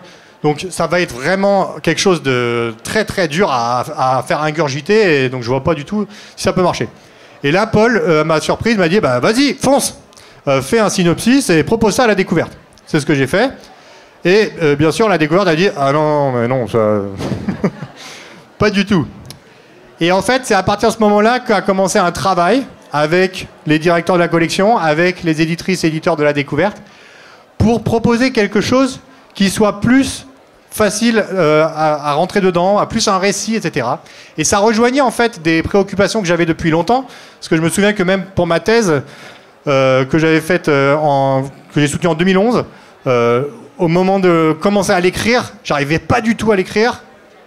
Et le seul moment où j'ai réussi à commencer, c'était quand j'ai écrit un chapitre entier sur l'histoire d'une seule personne, qui était une histoire rocambolesque. Et là, voilà, là tout à coup j'étais débloqué, et on m'a expliqué non mais c'est pas comme ça qu'on écrit une thèse. Donc j'ai péniblement écrit les autres chapitres comme il fallait écrire une thèse, mais j'avais toujours eu cette volonté d'écrire des récits avec des personnages multidimensionnels auxquels on s'attache, avec le suspense qui est le suspense de la vie, qui est le suspense de l'histoire, où quand quelque chose arrive, on ne sait pas quelques minutes avant si ça va vraiment arriver. Par contre, la fin de mon intervention, ça va bientôt arriver. Oui, Moins d'une minute. Et ça a été vraiment quelque chose, un des grands apports du travail avec la découverte. Je termine en disant juste que le titre de ce livre, Qui a tué les verriers de Givors, c'est bien sûr une référence au roman policier. En anglais, on parle des whodunit, les livres qui ont un titre comme ça pour savoir qui a fait tel crime. Sauf que moi, bien sûr, c'est une petite référence, mais dans mon cas, assez vite, les enquêteurs qui sont les verriers eux-mêmes et leurs soutiens vont savoir qui a tué les verriers de Givors. Ils vont trouver les produits, ils vont trouver les responsables, les personnes qui n'ont pas prévenu, les institutions de prévention qui n'ont pas fait leur travail, la justice qui n'a rien fait, etc. Et donc là, c'est un roman policier d'un type un peu particulier, puisque c'est un roman policier où il y a le crime, mais personne n'en a rien à faire. Et donc tout le travail des verriers, de leur soutien, et aussi mon travail et le travail des éditions La Découverte en publiant ce livre, ça a été d'aider à contribuer à faire que les gens en aient quelque chose à faire. Donc je suis très reconnaissant et je crois que les verriers aussi. Merci beaucoup. Bravo. Pascal Maréchal, auteur de Qui a tué les verriers de Givors. Maintenant, j'accueille Christine Détré, parce que c'est un nom du Nord. Un nom du Nord. Christine Détré, co-autrice avec Karine Bastide de Nos mères entre littérature et sciences sociales, comment écrire un secret de famille. Merci. Donc effectivement, dès le début de cette écriture, la question centrale a été de comment écrire et du genre dans lequel inscrire ce projet, en fait, parce que pendant très longtemps, donc Karine Bastide, qui est ma co-autrice, et moi, nous ne savions pas comment appeler cette entreprise dans laquelle on s'était lancé. Et tout simplement, la question, c'était quel mot pour raconter un secret de famille et quelle écriture contre le silence. Alors l'enquête qui m'a animée, qui nous ont animés avec Karine, qui nous ont émus, avec le sens de mettre en mouvement, émouvoir comme mettre en mouvement, c'est en effet la lutte contre un effacement, ou plutôt je dirais la réparation d'un effacement. Alors pour moi, l'effacement, c'est celui de ma mère, effacée de l'histoire familiale et dont je n'avais qu'un prénom, Christiane, et un nom qui est encore plus ridicule que celui de Simon Dame dans Les Demoiselles de Rochefort, parce que voilà, Simon Dame, c'est Monsieur Dame, et donc son amoureuse ne veut pas l'épouser à cause de ça, puisque là, ma mère s'appelait Crotte. Voilà, Christiane Crotte. Ce qui était finalement très bien, parce que les gens se souvenaient d'elle, alors qu'elle se serait appelée Dupont ou Durand. Sans doute, personne n'aurait eu de mémoire d'elle dans sa classe. Alors, les femmes effacées de l'histoire avec un grand H, j'avais déjà travaillé sur cette thématique-là, et ce sont au début les outils de l'enquête classique que j'ai employés. Donc les entretiens, les archives, la contextualisation de l'intime par le collectif, les comparaisons des trajectoires, des dispositions, des capitaux, etc. Les outils des sciences sociales et puis aussi l'écriture de sciences sociales que j'avais l'habitude de pratiquer dans des projets antérieurs, donc l'argumentation, amener les preuves, et puis aussi le refus de l'imagination et le refus surtout de la fiction, en fait. Alors, je pense que nous n'avons pas on n'a pas lâché sur ces exigences, mais on a quand même opéré des déplacements dans l'écriture. Alors, par exemple, nous autoriser à citer en dehors de la sociologie. Citer Jacques Demy, je l'ai fait tout à l'heure, citer Agnès Varda, citer Pérec, et puis citer aussi des grandes enquêtes de la littérature, avec une pour moi qui a été un phare dans l'océan des doutes, qui est l'enquête de Daniel Mandelson sur les disparus. Comment il s'appelle ? Les disparus. Les disparus. Daniel Mandelson, Les disparus. Voilà, je vous le conseille. Donc premier déplacement ça. Deuxième déplacement, ce qui à l'époque n'était pas... voilà, aujourd'hui on a un emotional term dans les sciences sociales, mais c'était aussi s'interroger et s'autoriser à écrire sur ses émotions. Alors les émotions qui ne sont pas forcément celles qu'on pourrait imaginer.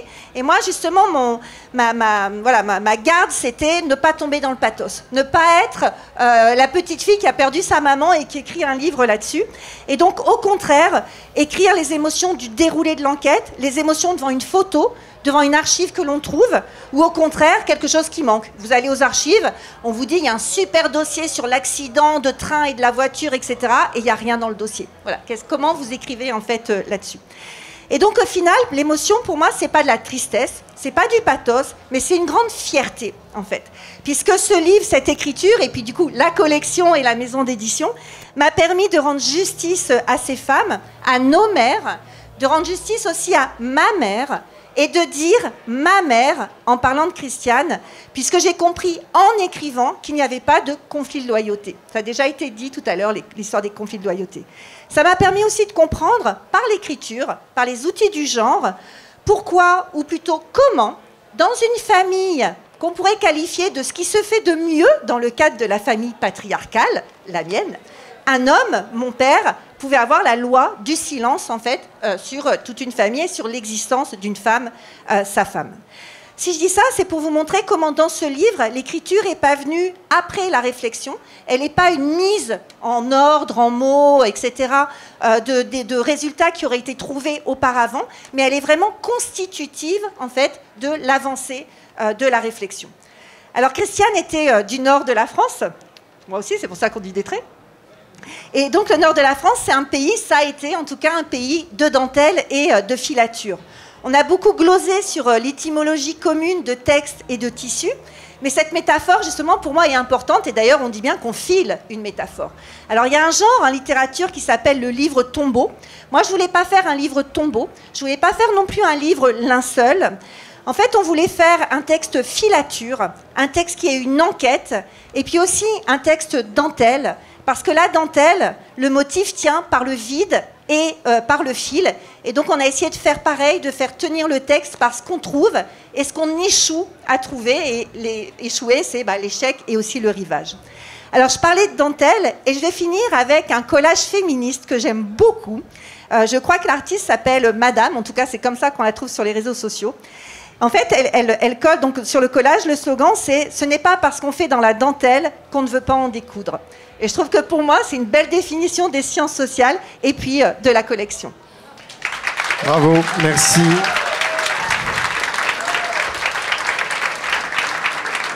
Allez, pour les prochains, on va essayer de se tenir vers les 3 minutes 30. Voilà, la chaleur commence à monter. Jérôme Truc, co-auteur de Grands Ensembles avec Fabien Truong, qui a pour cadre la ville de Grigny. Jérôme Truc. Merci, bonsoir à toutes et à tous. C'est vrai qu'il commence à faire chaud, mais on est bien là ici, parce que là il y a un ventilateur, donc je peux comprendre qu'on ait envie de parler un peu plus de 3 minutes du coup, parce qu'on est bien. Mais je vais essayer de me tenir à mon temps de parole. Moi, on m'a demandé de parler du fait d'écrire à deux.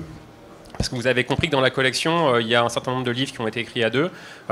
Christine, qui a parlé juste avant moi, a coécrit son livre avec Karine Bastide. Après, vous allez entendre Céline et Sibylle, là-haut, qui ont écrit à deux. Et alors moi, par contre, j'ai la spécificité d'avoir dû écrire avec un des co-directeurs de la collection, Fabien Truong. Ce qui a rajouté ceux qui savent, ceux qui sont passés sous les fourches codines de nos directeurs savent quelles difficultés ça a pu rajouter. Et il se trouve qu'il y a quelques semaines, j'ai vu un ami enseignant qui nous connaît bien tous les deux et qui avait lu le livre et qui m'a dit, en fait, en ouvrant le livre, je me suis dit, je vais essayer de trouver les passages trucs et les passages truong. Et puis il a été obligé d'admettre qu'en avançant dans sa lecture, il n'y était pas arrivé. Voilà. Et donc je vous le dis, si jamais vous n'avez pas encore lu le livre, j'espère qu'il y a parmi vous des futurs lecteurs potentiels, ne vous amusez pas à essayer de faire ça, ce n'est pas possible, vous ne trouverez pas. Tout simplement parce qu'en fait ce livre, on l'a vraiment totalement écrit à 4 mains. C'est-à-dire qu'on a voulu faire en sorte qu'il n'y ait pas une seule phrase que Fabien n'assume pas et pas une seule phrase que moi je n'assume pas. Voilà. Ce qui veut dire qu'on s'est pas mal pris la tête en l'écrivant, voilà. Il y a eu pas mal de frictions, de discussions, de disputes, qui ont confiné à la dispute conjugale, même je pense qu'on peut le dire, parce qu'on se connaît depuis 20 ans. Voilà. Il y a eu des moments où on s'est dit que ce livre, il n'existerait pas, au bout du compte. Mais bon, il existe quand même, et on est très content, parce que cette dynamique-là d'écriture à deux, elle nous a permis de tenir une ligne de crête entre, je crois, c'est les retours de lecteurs qu'on a depuis que le livre est sorti qui nous confirment qu'a priori on a dû y arriver, entre narration, mise en récit de ce qu'on a vécu donc à Grigny, et apport analytique, analyse de ce qui se passe d'une manière plus générale aujourd'hui dans les quartiers populaires en France, à partir de cette enquête menée à Grigny. Parce que voilà, on est des sociologues, et en tant que sociologue, tous autant qu'on est, alors y compris Sylvain, Sylvain Pathieu, il est historien, mais on peut quand même dire qu'il est sociologue, c'est chercheur en sciences sociales, voilà. Ce qui nous réunit dans cette collection à l'envers des faits, c'est de vouloir dire le vrai sur le monde social. Donc on n'est pas là pour simplement donner un point de vue qui serait le nôtre, on ne fait pas de l'essayisme, voilà. Et en même temps, on n'est pas là juste pour écrire ça pour nous et nos collègues. Le but de dire le vrai sur le monde social en enquêtant, c'est pour que ça puisse servir, parler au plus grand nombre. Donc, il y a aussi un refus de l'académisme. Et donc, c'est pour ça, et ça, je pense que ça a déjà été rappelé par Paul et Fabien en préambule, par d'autres auteurs avant, c'est ça, je pense, la marque de fabrique de cette collection, l'envers des faits. C'est le plus possible d'arriver à tenir cette ligne de crête, ni essayisme, ni académisme. Alors, dans notre cas, ça a abouti donc voilà à ce livre qui est aussi un peu plus gros qu'il aurait dû. Grâce soit rendue donc à notre éditeur qui a bien voulu accepter voilà qu'on dépasse un peu ce qu'on avait dit au départ, mais de manière à pouvoir conjuguer ces deux choses à la fois, une mise en récit, une narration d'une enquête, alors qui a duré 10 ans. Beaucoup plus que ce qu'on avait imaginé au départ en nous engageant là-dedans, menée à deux donc, et avec des allers-retours à la fois ensemble et séparément. Donc raconter ça pour expliquer d'où on parle, comment on est rentré dans ce milieu social spécifique qui est la ville la plus pauvre de France où a grandi Amédi Coulibaly, comment ça s'est fait, et en même temps combiner ça avec de la restitution de faits, la restitution de paroles aussi qui nous ont été livrées au cours de ces 10 années d'enquête. Il y a beaucoup de verbatim, grâce ou encore rendu à l'éditeur qui a accepté ces verbatim, et en même temps des analyses, parce que voilà, on n'est pas juste là pour raconter, livrer des éléments analytiques. Et donc voilà, simplement de ce point de vue-là, je pense que notre expérience d'écriture à deux, elle est emblématique de ce que c'est que le travail sociologique. Parce que quand on fait de la sociologie, alors a fortiori quand on est seul à la barre, c'est pas évident. Je pense notamment à ceux qui sont doctorants dans mon laboratoire. Cet après-midi encore, j'avais des échanges avec des doctorants. Quand on est seul à la barre, c'est très important d'avoir des échanges avec des collègues relecteurs. Et donc on a cette chance à l'envers des faits d'avoir deux directeurs de collection qui sont des collègues et qui nous relisent de près. Donc quand on est seul à la barre, je pense que c'est précieux. Voilà. Pour nous aider en fait à prendre du recul sur notre point de vue, sur ce qu'on a vu sur le terrain, prendre du recul sur nos hypothèses analytiques, savoir ce qu'on va mettre dans le livre ou ce qu'on va pas mettre. Voilà, tout simplement se déplacer, se décentrer. C'est ça qui fait qu'on livre pas des essais. Et puis nous aider aussi à être exigeants sur l'écriture, ce qui fait qu'on livre aussi pas que des livres académiques, mais des livres qui soient accessibles. Et donc voilà, le travail sociologique de ce point de vue-là, je pense qu'on peut voir que c'est un travail non simplement, alors pour reprendre l'expression de Pierre Bourdieu, non simplement un sport de combat, mais aussi un sport d'équipe qui, à minima, se joue en double. Et si on peut avoir des bons coachs sur le terrain, je pense que c'est encore mieux. Donc merci à eux.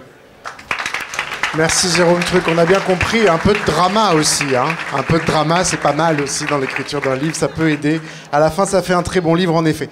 On va poursuivre avec la question de, après tout ça, après l'écriture, la publication, comment le livre évolue dans la vie publique, comment il rencontre, confirme ou plutôt va à l'encontre de clichés, de préjugés, comment il est accueilli dans l'espace médiatique, notamment sur des questions politiques qui sont majeures dans la société. On va accueillir pour ce passage Céline Bessière et Sybille Golac, François Héran et Camille François. Donc d'abord Céline Bessière et Sybille Golac, qui ont coécrit en 2020, c'est ça, Le genre du capital, genre, capitalisme et combat féministe. Donc, février 2020, tout est dit, bad timing. On a d'abord été complètement démoralisés. Notre livre est sorti, les librairies ont fermé. Tous les événements patiemment organisés par Carole Lozano, on les a rayés de nos agendas les uns après les autres. Donc, quelle immense joie aujourd'hui d'intervenir dans la session intervenir, parce que notre livre a malgré tout rencontré son public. Alors, de quoi on parle en 2 mots? Nous travaillons sur ces questions d'inégalité patrimoniale femmes-hommes au sein des familles au moment des divorces et des successions depuis des années et avant la parution du livre Sans grand écho. Le succès du livre en dehors de l'université est probablement lié à la forme du livre, donc merci aux éditeurs de nous avoir mis la pression pour qu'il soit accessible. Peut-être aussi, finalement, à la sortie du livre pendant le Covid, puisqu'il n'y avait rien d'autre à faire que lire, et à un moment aussi où on redécouvrait le travail essentiel mené essentiellement par des femmes, et peut-être aussi un changement de regard dont Sybille reparlera, lié au rapport de pouvoir dans la famille, lié au mouvement MeToo. Donc, dans nos premières interventions publiques, qui ont eu lieu en 2020-2021, nous étions respectivement dans nos cuisines. On nous a demandé, et en visio, on nous a demandé si nous avions des solutions pour réduire les inégalités patrimoniales femmes-hommes en France. Nous n'avions pas inséré de programme politique dans notre livre, comme le font les économistes. Néanmoins, à l'oral, nous nous sommes enhardis. Mais c'était, je dois dire, assez vertigineux et nous n'étions pas très à l'aise avec cet exercice. Parce que d'abord, par où commencer? Est-ce qu'on abolit carrément l'héritage? Ou bien est-ce qu'on transforme les notaires en fonctionnaires du Trésor public? Ou bien, olé, c'est dans aucun programme politique. Hein. Ou bien, est-ce qu'on étend les prestations compensatoires aux couples de parents non mariés au moment où ils se séparent? Ou bien, est-ce qu'on fait des mesures plus ponctuelles comme l'individualisation des déclarations de revenus à l'administration fiscale, y compris pour les couples? Et d'abord, est-ce que nous souhaitions que les femmes accèdent autant que les hommes au capital? Ou bien fallait-il rêver d'une société où le capital occupe une place moins prépondérante dans la vie des hommes et des femmes? Donc toutes les deux, fonctionnaires du service public de l'enseignement supérieur et la recherche, nous nous sommes sentis obligés de répondre aux sollicitations des partis politiques qui réfléchissaient à leur programme pour les élections tantôt régionales, puis européennes, et aux sollicitations plus officielles par des élus de l'Assemblée nationale ou du Sénat. Donc nous avons été auditionnés dans le cadre de différents projets de loi portés par la majorité et par les oppositions. La loi Rixain visant à accélérer l'égalité économique et professionnelle femmes-hommes, on a dit que ça n'allait pas suffire du tout. Le projet de défiscalisation des pensions alimentaires, ça n'est pas passé. La déconjugalisation de l'allocation de soutien familial, ça n'est pas passé non plus. Plus récemment, la suppression du devoir conjugal dans le Code civil. Nous nous sommes rendus compte que notre livre menait sa vie, participait à des débats parlementaires où nous ne comprenions rien, donc il avait sa vie en Belgique par exemple ou en Suisse, et que nous n'étions pas toujours les personnes les plus compétentes pour transformer les résultats de notre recherche en mesures concrètes. Parce que par exemple, nous ne sommes pas spécialistes des compétences des régions ou de l'Union européenne en matière d'égalité économique femmes-hommes, et nous ne sommes pas de fines techniciennes de la fiscalité en France. Finalement, aux surprises, nous nous sommes sentis plus confortables et utiles dans notre rôle d'enseignante-chercheuse, transmettrice de connaissances. Nous avons bien aimé intervenir dans les lycées grâce au patient travail en amont mené par des profs qui avaient décortiqué le livre avec leurs élèves et aux lycéennes qui avaient le sentiment que les inégalités économiques, oups, la petite tourne, femmes-hommes, c'était réglé, que c'était une histoire de vieille génération. On leur disait avec beaucoup d'assurance que nous, on pensait exactement la même chose 30 ans plus tôt quand on était à leur place et que bardés de diplômes, on pensait jamais que on allait travailler là-dessus et que ça allait être encore un sujet, l'égalité économique femmes-hommes, pour notre génération et pour les suivantes. Finalement, une grande satisfaction a été les invitations des juristes et surtout des praticiens et praticiennes du droit. Nous avons participé à des formations à l'École nationale de la magistrature, à des formations de médiatrices familiales. Nous avons été invités par des barreaux, par des syndicats d'avocats ou de magistrats et même par le Conseil supérieur du notariat. Nous avons ressenti d'abord un grand soulagement que ces professionnels du droit reconnaissent la qualité de notre travail et surtout de soulager de ne pas avoir dit de conneries juridiques. Et surtout, on a beaucoup aimé le fait qu'ils se saisissent de notre travail, de notre recherche sans nous pour transformer leurs pratiques. Et finalement, c'est peut-être dans ce type de formation professionnelle que nous avons touché du doigt une manière satisfaisante d'intervenir dans l'espace public en tant que sociologue, non pas pour résoudre nous-mêmes les problèmes, mais pour que d'autres s'y collent. Oui, donc en fait, on s'est aperçu en présentant notre travail à des professionnels du droit que ça permettait à ces professionnels de donner à leur pratique un sens politique. Parce que le droit de la famille sur lequel on travaillait, hein, qui est utilisé quand on règle des successions ou des divorces, c'est un droit, comme nous disaient nos enquêtés, qui est peu technique, où ce qui compte, c'est surtout l'humain. Autant dire hein, finalement que c'est un droit girly, et girly, c'est pas forcément très sexy. Et en fait, grâce à nos analyses, hein, des avocates, des juges se rendaient compte que se battre pour une pension alimentaire, trancher sur une pension alimentaire, ça pouvait être quelque chose de badass. Ça pouvait être une affaire de lutte féministe, de lutte des classes. Et plus généralement, notre livre, il a eu la chance de participer d'un regain d'intérêt pour les rapports de domination qui se jouent dans la famille hétéronormée. Et le genre du capital, il est paru au moment où la lutte contre les violences conjugales a enfin été mise à l'agenda politique, où le MeToo inceste a montré aussi ce que ça pouvait être les rapports de domination dans la famille. Et la diffusion de notre livre, elle s'est vraiment inscrite dans ces mobilisations sensibles à la dimension matérielle des luttes féministes contemporaines. Et alors, je me souviens de notre scepticisme quand Carole Lozano nous a fait signer notre livre pour l'envoyer à Victoire Tuaillon, espérant qu'elle nous inviterait à son podcast Les couilles sur la table. Et à l'époque, on n'écoutait pas de podcast, hein, c'était juste avant le Covid, encore moins de podcast avec le mot couille dans le titre. Et finalement, grâce à ce podcast où nous avons été invités, eh bien, on s'est rendu compte que notre livre était arrivé entre les mains de jeunes féministes qu'on a retrouvées ensuite dans les librairies. Alors il faut quand même dire que plus on est intervenu dans le débat public, moins on a été maîtresse des interprétations parfois surprenantes de nos travaux. Donc, par exemple, à notre surprise, on a été invité par La Croix, même Radio Notre-Dame, et on a mis un moment à comprendre pourquoi on les intéressait. Alors, c'est qu'on expliquait qu'aujourd'hui en France, le mariage assure une meilleure répartition, redistribution au sein des couples hétéros que l'union libre. Et que par un pied de nez de l'histoire, les couples ont cessé de se marier au moment où les droits des femmes étaient les mêmes que ceux de leur époux dans le mariage. Et ça, évidemment, ça plaisait bien aux défenseurs du mariage pour toujours, qui ne sont pas exactement les mêmes que les défenseurs et défenseuses du mariage pour toutes et tous. Alors ça fait aussi un petit peu bizarre de soulever l'enthousiasme de l'association Grandes Écoles au féminin ou de recevoir le prix Parité Assurance quand on tâche de démontrer qu'on ne peut pas combattre les inégalités entre hommes et femmes sans s'attaquer à la société de classe.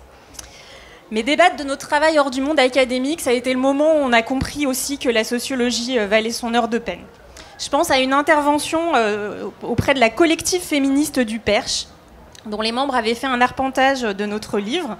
Et une femme est intervenue à ce moment-là pour lire une lettre qu'elle avait envoyée à son frère et à ses parents, agriculteurs, avec qui elle était en conflit autour de la succession de ses parents. Ils avaient réussi à la convaincre, leur écrivait-elle, qu'elle n'était qu'une hystérique, qui avait fait éclater sa famille pour de sombres histoires d'argent. Et donc elle leur conseillait notre livre, grâce auquel elle disait avoir réalisé que la colère qu'elle ressentait était légitime, qu'elle était liée à des injustices structurelles contre lesquelles elle était désormais bien décidée à se battre au-delà de sa famille. Et sentir qu'on participe au changement du regard, à la conversion du regard, qui a été déjà évoqué, sur la réalité que chacune et chacun vit, que même à la marge, on participe à des formes d'émancipation, eh bien c'est ce que nous a permis la publication de notre livre dans cette très belle collection et l'accompagnement qu'on a eu des gens de la découverte, qu'on en profite pour remercier ce soir, et des rencontres aussi avec quelques journalistes de grande qualité dont certaines sont présentes.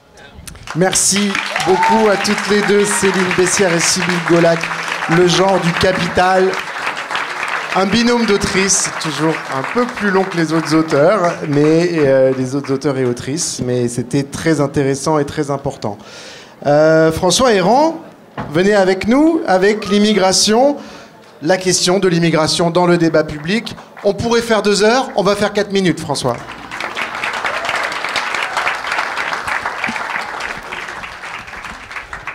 Bien, merci pour l'accueil. Alors moi je triche parce que je viens de reprendre un exemplaire de mon bouquin. C'était le 3e, je crois, publié dans la collection. Et je découvre avec stupeur certaines phrases de la 3e de couverture. Par exemple, le volontarisme ultra d'extrême droite rêve encore cependant de faire sauter le verrou des droits fondamentaux. C'est une phrase qui est terriblement actuelle parce que en fait, ce mouvement n'a cessé de croître.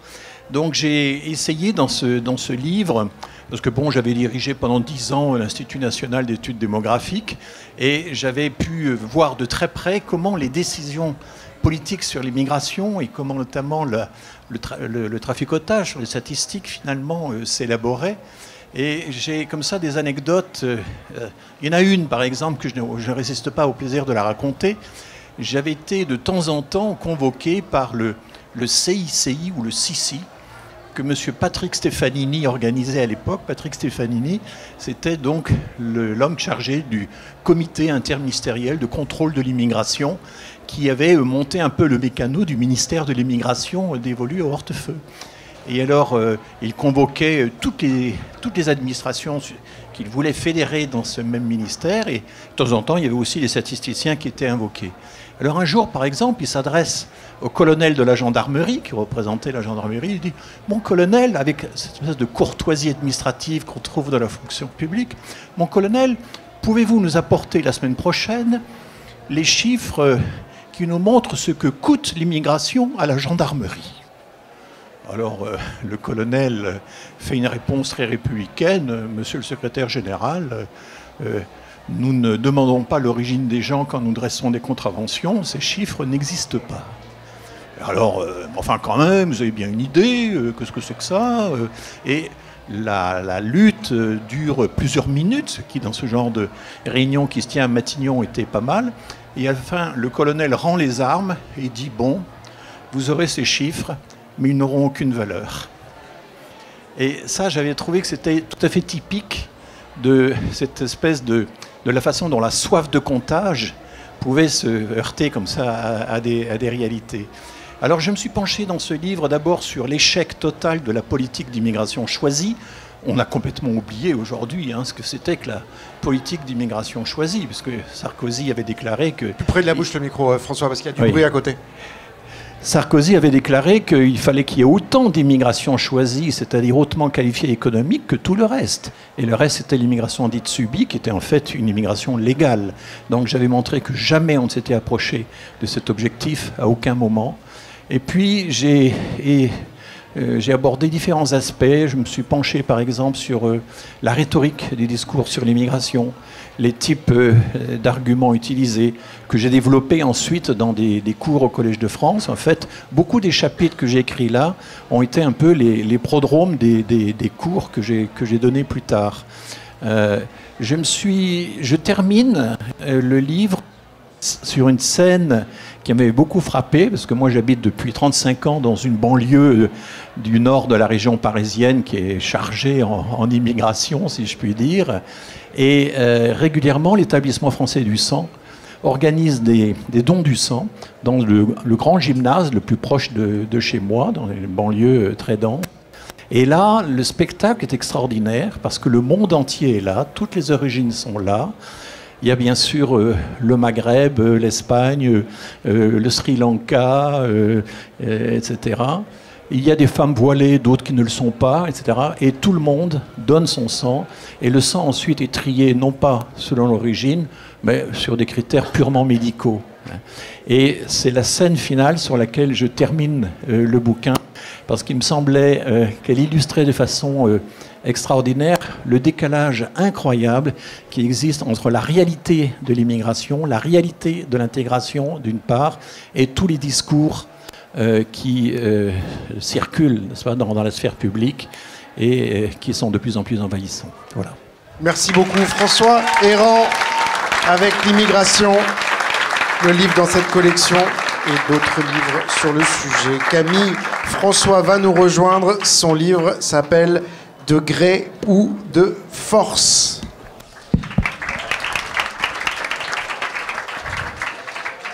Bonsoir.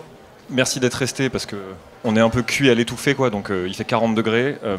Moi, je vais vous parler donc du livre que j'ai fait paraître en 2023, qui est un livre sur les expulsions locatives en France et qui, comme tous les livres de la collection, s'appuie sur une enquête. Parce que voilà, à l'envers des faits, on ne fait pas de la sociologie d'appartement. On va voir le monde social de près, on essaye de le décrire et de l'expliquer. C'est une enquête sur les coulisses de la procédure d'expulsion et c'est un livre qui permet de répondre à plusieurs questions, notamment une question importante, celle de comprendre pourquoi les expulsions ont augmenté si fortement en France depuis 20 ans. Et puis sur un plan plus théorique, c'est un livre qui essaye de réfléchir sur la violence légitime de l'État, sur la manière dont l'État fabrique la légitimité de la violence qu'il utilise au quotidien pour gouverner, par exemple en jetant à la rue des familles pauvres et endettées avec le concours de la force publique. Donc vous voyez, les expulsions, c'est typiquement ce qu'on appelle un problème social. C'est un problème social invisible, mais c'est un problème social tout de même. Et moi, à l'origine, j'avais pas tellement prévu d'intervenir dans le débat public sur cette question. La table ronde là qu'on anime s'appelle Intervenir. Et c'était pas totalement au programme. Là-dessus, je voudrais quand même souligner un paradoxe, c'est que la sociologie, elle est attaquée quotidiennement parce qu'elle serait politique et pas scientifique. Or, les sociologues, au final, au poids, interviennent pas tant que ça dans le débat public. Je confirme. Ouais, je suis d'accord. Ou alors, c'est pas les bons. On n'en voit pas les bons. Ça, il y a un petit problème aussi. Confirme. Voilà. En fait, quand vous regardez les plateaux télé ou les plateaux radio, vous allez avoir beaucoup plus d'économistes, de politistes qui vous expliquent comment il faut vivre, comment il faut gouverner. Mais en fait, les sociologues sont assez absents, peut-être pour une bonne raison. Et je pense qu'il y a des bonnes raisons à ça.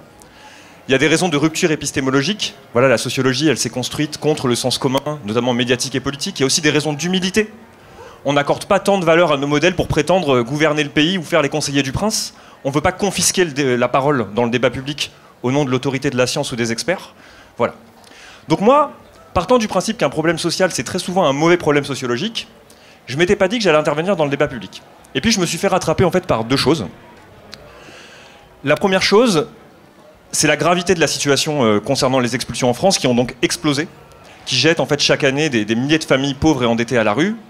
Et je me voyais pas, au nom de l'argument sociologique que je vais pas expliquer parce que je pense qu'il y a beaucoup de sociologues par habitant en fait là dans la salle, qui est l'argument de 1 heure de peine. Vous savez, on fait tout ce travail pour au final rester dans sa tour d'ivoire, ça n'a pas grand intérêt. Donc j'ai fait une première chose que je m'étais promis de ne jamais faire, c'est que dans la conclusion, j'ai fait des propositions d'action publique pour essayer de faire baisser le nombre d'expulsions en France.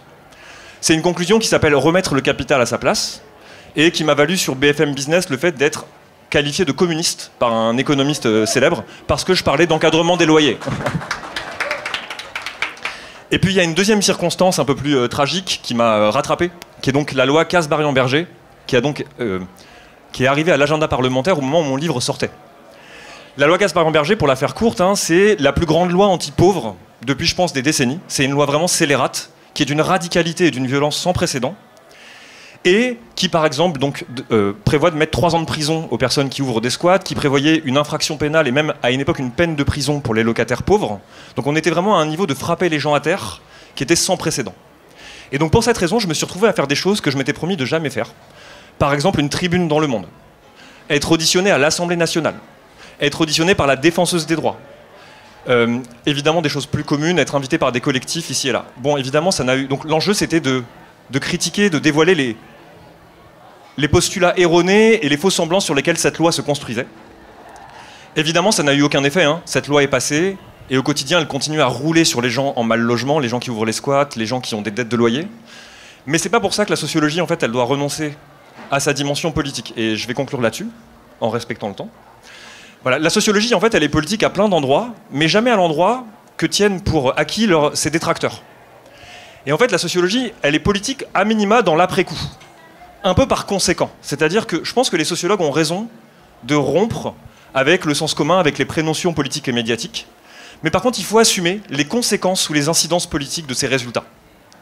Et très concrètement, le rôle que ça dédie donc à la sociologie, c'est un rôle qui est un rôle de passer à l'acte ou de passer à la limite du point de vue de ces résultats.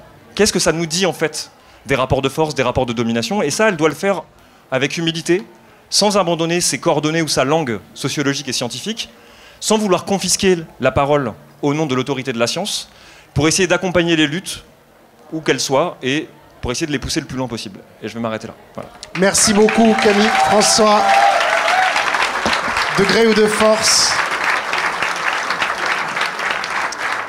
On va passer au dernier moment qui s'appelle transmettre, enseigner les résultats d'enquête, apprendre à enquêter donc comment les livres peuvent parvenir à donner le goût de l'enquête et de ce décentrement dont on a cessé de parler ce soir. Et pour ça, on va accueillir Stéphane Beau, Élodie Lemaire et Julien Vittorès. Et donc, pour commencer cette dernière partie, Stéphane Beau, La France des Belloumi, un livre de 2018. Stéphane Beau, vous vouliez notamment nous lire des textes. Allez-y, expliquez-nous. Voilà, donc j'ai présenté ce livre, La France des Belloumi, dans beaucoup de lycées depuis sa sortie. Et la première expérience que j'ai faite, qui m'a beaucoup marqué, qui m'a donné envie de continuer cette expérience, c'était au lycée Albert Schweitzer, au Rincy, qui accueille des élèves des collèges à la fois du Rincy mais aussi de Clichy-sous-Bois, de Montfermeil, donc un public aux 2/3 composé d'enfants d'immigrés, majoritairement maghrébins et africains. Et j'avais fait une conférence comme ça, c'était organisé un peu à la va-vite dans un réfectoire, parce que le proviseur voulait pas la conférence en amphithéâtre, dans le réfectoire, 120 élèves de seconde première, donc c'était un peu sportif, j'avais peur qu'il y ait un peu de bruit. Non, ils ont été extrêmement attentifs, ça a été très marquant pour moi. J'avais fait un PowerPoint avec à la fois au départ une présentation historique de l'immigration, statistique, et j'avais présenté l'enquête. Et à la suite de cette, comme j'avais trouvé, les questions étaient ensuite extrêmement vives et intéressantes, j'avais demandé à la professeure de SES qui m'avait invité, la professeure d'allemand, d'avoir des retours de la conférence de certains élèves. Donc l'une d'elles, qui s'appelle Naïma, a écrit sa prof de SES. Voilà ce qu'elle dit. Votre conférence m'a donné envie d'apprendre davantage de choses sur la sociologie et la science politique. Votre livre explore un monde oublié, une société qu'on met souvent de côté et qu'on accable tous les maux. Les immigrés sont souvent perçus comme une gêne et c'est pour cela qu'on les regroupe dans des endroits comme les cités. Pour finir, voilà, je coupe. J'ai trouvé ça intéressant. Je trouve que c'était une bonne idée de montrer des exemples, des tableaux, des statistiques avant de commencer à parler de votre livre, car cela nous a permis de mieux comprendre la vie de cette famille algérienne. Et à la suite de cette première conférence, et parce que le livre a été aussi mis dans des extraits dans les manuels de SES, j'ai été invité depuis 4 ans dans beaucoup de lycées. J'ai fait plus de 70 conférences dans des lycées de France et de Navarre où je présentais ce livre avec un PowerPoint bâti en 2 points. D'une part, je faisais une contextualisation historique et statistique, et là je mettais à profit tous les tableaux des enquêtes remarquables faites par la DEP, Direction de la prévision du ministère de l'Éducation nationale, et de l'enquête Théo, Trajectoire et Origine, pour montrer aux étudiants finalement comment on pouvait réfléchir aussi statistiquement aux élèves sur cette question-là. Et puis après, j'entrais plus largement sur l'enquête et comment on menait l'enquête. Et alors, ce qui est intéressant, c'est qu'effectivement, les lycéens c'est des lycéens qui ont choisi la spécialité SES, mais les profs de SES n'ont pas la possibilité d'entrer dans le détail des enquêtes. Donc, mon projet, si l'on peut dire, c'était pas de résumer le livre, sachant que beaucoup d'entre eux l'avaient lu en partie, avaient lu des extraits, mais c'était de rentrer dans le détail de comment on fait une enquête de terrain, comment on rencontre les gens, comment se fait, qu'est-ce que c'est qu'une alliée d'enquête, pourquoi cette enquête, j'ai réussi à la faire, parce qu'une enquête de famille, ça a été dit précédemment, c'est toujours entrer dans des secrets, dévoiler des secrets. Donc, grâce à la sœur aînée de cette famille, Samira, j'ai pu vaincre les résistances de tous les frères et sœurs, et puis réussir à faire ce livre. Alors, ce qui est intéressant aussi, pour pas être trop long, c'est dans ces présentations dans les lycées, j'ai amélioré petit à petit le projet, et j'ai eu l'idée, puisque c'est un des problèmes qu'on n'a pas beaucoup débattu ici, c'est que les enquêtes ethnographiques sont anonymisées. Donc très souvent, les lycéens et lycéennes voulaient savoir qui étaient ces gens, comment ils s'appelaient vraiment, et comment ils étaient physiquement. Donc j'ai pu, avec l'autorisation de la sœur aînée Samira, elle m'a donné des photos de son enfance en Algérie, et dans le PowerPoint, je mets une photo extrêmement belle de cette jeune fille qui a 14 ans, qui est à côté de son grand-père, qui a 93 ans, qui est avec son chèche, devant sa petite maison paysanne pauvre du côté de Mascara. Et je montre cette photo, j'explique, je détaille, et après je mets une deuxième photo de là où ils sont arrivés en 77, dans cette cité HLM de Sardan, avec des tours et des bars. Et c'est intéressant de voir la réaction des élèves par rapport à ça, parce que incarner l'histoire de l'immigration par des récits, mais aussi des photos, c'est extrêmement parlant. Alors, pour finir, les résultats intéressants, c'est bien sûr la réception de ce livre, parce que à la suite de ça, j'ai eu l'idée assez vite, parce que dans les débats ne parlent que les élèves qui ont la force, entre guillemets, le courage de s'exprimer devant 50, 70, 100 élèves et devant le sociologue qui vient de parler. Donc je n'ai pas la majorité silencieuse. Donc j'ai fait passer un questionnaire recto verso de réception d'une page donc recto verso, où je demande aux élèves qu'est-ce qui les a intéressés ou pas intéressés. Et grâce à ça, j'ai des réponses, bien sûr. Il y a série de réponses, mais il y a deux types de réponses qui m'ont paru intéressantes, à part la toute petite minorité d'élèves, on pourrait dire zémouriens, qui disent que je suis engagé et que je manque d'objectivité, mais globalement, j'ai deux types de réactions extrêmement intéressantes. Les enfants d'immigrés, pas uniquement maghrébins, mais globalement africains, sri-lankais, asiatiques, se reconnaissent, il y a un effet miroir. Et très souvent, ce qui était très touchant, c'est qu'à la suite de ces conférences, donc c'est des amphithéâtres, à la fin, ils me disent tous au revoir. Et la plupart des enfants d'immigrés viennent me voir et me disent explicitement merci. Et avec un grand sourire. Et je sens à travers ce merci toute cette forme de reconnaissance qu'ils veulent accorder au travail du sociologue et à ce qu'a dit cette Naïma. Et le deuxième type de réaction... Conclut, Stéphane. Pardon. On conclut, et près du micro pour la conclusion. Près de la bouche, le micro près de la bouche pour la conclusion. La deuxième partie, c'est la découverte par les élèves qui ne sont pas issus d'immigration de ce que c'est que vraiment au quotidien l'immigration maghrébine. Donc je cite un élève de classe moyenne qui a écrit à sa professeure de grande banlieue parisienne après ma conférence et il lui écrit ceci. À moi. Bonjour Stéphane Beau, je suis un élève de première, un élève moyen dans une famille de classe moyenne. J'ai une vie plutôt monotone qui n'a rien à voir avec cette famille. Seulement la famille Belloumi m'a aidé à comprendre ma petite routine dans mon monde à moi qui est un privilège. En effet, la vie de cette famille m'a persécuté. Il a voulu dire percuté. Et m'a donné un peu la haine, l'envie, la rage. La réussite pour moi, après ce livre, n'est plus une option. J'ai des parents qui m'aident, une chambre, un bureau, et j'ai même mon petit piano, bien loin de la vie des quartiers, ou plutôt celle de Samira Belloumi, qui travaille dans sa cuisine après avoir nettoyé. Merci. Merci beaucoup, Stéphane Beau. Son livre, c'est La France des Belloumi. Et j'accueille maintenant Élodie Lemaire, autrice de L'œil sécuritaire. Apprendre l'enquête sociologique à des apprentis policiers. Élodie Lemaire. Bonsoir. Alors je vais commencer par les citer. Très proche de la C'est bouche. comme si toutes mes certitudes tombaient. Je ne suis pas certain de réussir à continuer cette formation. Tout se brouille dans ma tête, je n'ai plus de réponses que des questions. Ces propos ont été tenus par des policiers et des policières de la police nationale au début de leur formation à l'université d'Amiens, dans le cadre d'un diplôme universitaire qui vise à les initier à la sociologie. Comment leur transmettre le goût de la sociologie, le goût de l'enquête sociologique? J'ai proposé à mes collègues qui interviennent dans cette formation continue, dont certains sont présents ici, d'enseigner par la recherche empirique, en restituant leurs enquêtes de terrain menées au sein de la police nationale ou des secteurs proches, de manière à engager la réflexion en s'adossant à des enjeux concrets et familiers, et pour éviter l'écueil d'un discours potentiellement jugé hors sol. Alors, pourquoi avoir moi-même privilégié un récit d'enquête dans cet ouvrage sur la vidéosurveillance et pourquoi avoir encouragé mes collègues à faire de même dans leurs cours? Eh bien, parce qu'il est difficile de transmettre le métier de sociologue. Or, un récit d'enquête a le mérite de prendre le lecteur ou le public par la main, pour l'emmener sur le terrain, de manière à rendre ce terrain accessible, en lui donnant une certaine physicalité qui permet quasiment de l'éprouver, de confronter ce même public à un enchaînement d'opérations concrètes pour saisir pas à pas comment raisonnent et travaillent les sociologues. Un récit d'enquête donne du sens aussi à ce qui est parfois vécu comme une injonction abstraite pour les étudiants. Déconstruire les représentations de sens commun, demi-savantes ou savantes.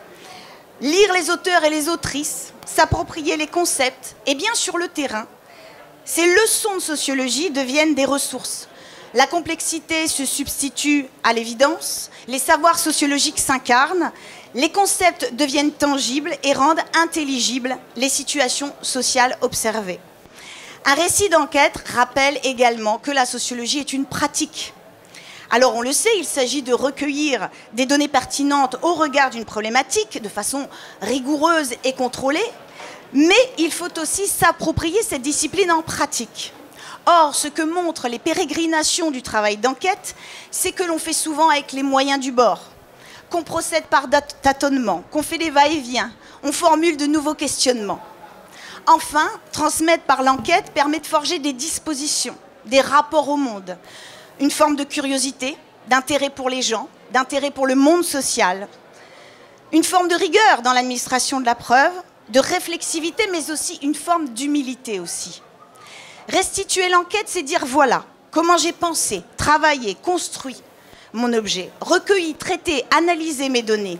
Comment j'ai construit ce terrain comme cas particulier du possible, dont les contours, les choix méthodologiques peuvent être discutés et dont les résultats peuvent être confirmés, infirmés, comparés dans l'espace et dans le temps. Ce mode d'apprentissage peut aussi s'apparenter à une forme de conversion du regard, dont témoignent certains policiers diplômés à présent du DU de sociologie police-population. Je cite, « Au début, j'étais sceptique. Cette vision a été bousculée. J'ai appris à aller au-delà des apparences et à saisir les mécanismes invisibles qui gouvernent notre travail et notre rapport à l'autre. » Je vous remercie. Bravo. Merci beaucoup. Élodie Lemaire, donc l'œil sécuritaire. Et on va conclure avec Julien Vittorès qui va faire paraître un livre dans quelques semaines, en août 2025, celui que tu veux, auteur de La nature à hauteur d'enfant. Julien Vittorès, on l'applaudit.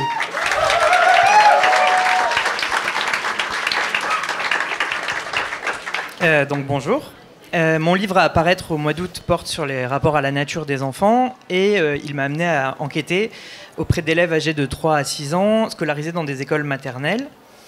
L'ouvrage s'intitule La nature à hauteur d'enfant et ça invite à se demander comment enquêter précisément à hauteur d'enfant.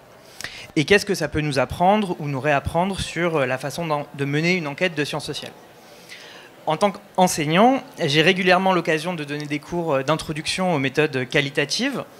Et les exemples qui portent sur l'enfance sont souvent, sans mauvais jeu de mots, des cas d'école pour transmettre l'importance de la réflexivité sur la collecte de son matériau et de ses données.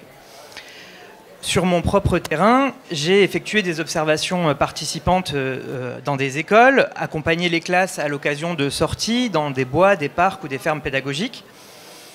Les enfants, comme le feraient des adultes, s'interrogent sur la présence d'un sociologue dans leur cadre habituel. Une des particularités, c'est qu'il ne s'en cache pas. Tu es un maître, tu es là pour réparer l'ordinateur, tu es le mari de la maîtresse, ou encore, tu es un juge en lien avec la lettre J dans mon prénom. Des réponses évasives suffisaient généralement à justifier ma présence sans complètement clarifier mon statut. Je suis là pour voir comment ça se passe à l'école. Ma présence très remarquée par les enfants a donné lieu à d'intenses prises de notes dans mon carnet de terrain. Et de ce point de vue, enquêter sur des enfants si jeunes permet de s'adonner à cette pratique sans trop se préoccuper des regards inquisiteurs, étant donné que les enquêtés ne parviennent pas encore à lire ce que j'écris en attaché. Les élèves étaient à la fois impressionnés par mes compétences graphiques, « Waouh, t'écris vite, comment tu fais ?» et curieux de savoir ce que je pouvais bien écrire à longueur de journée.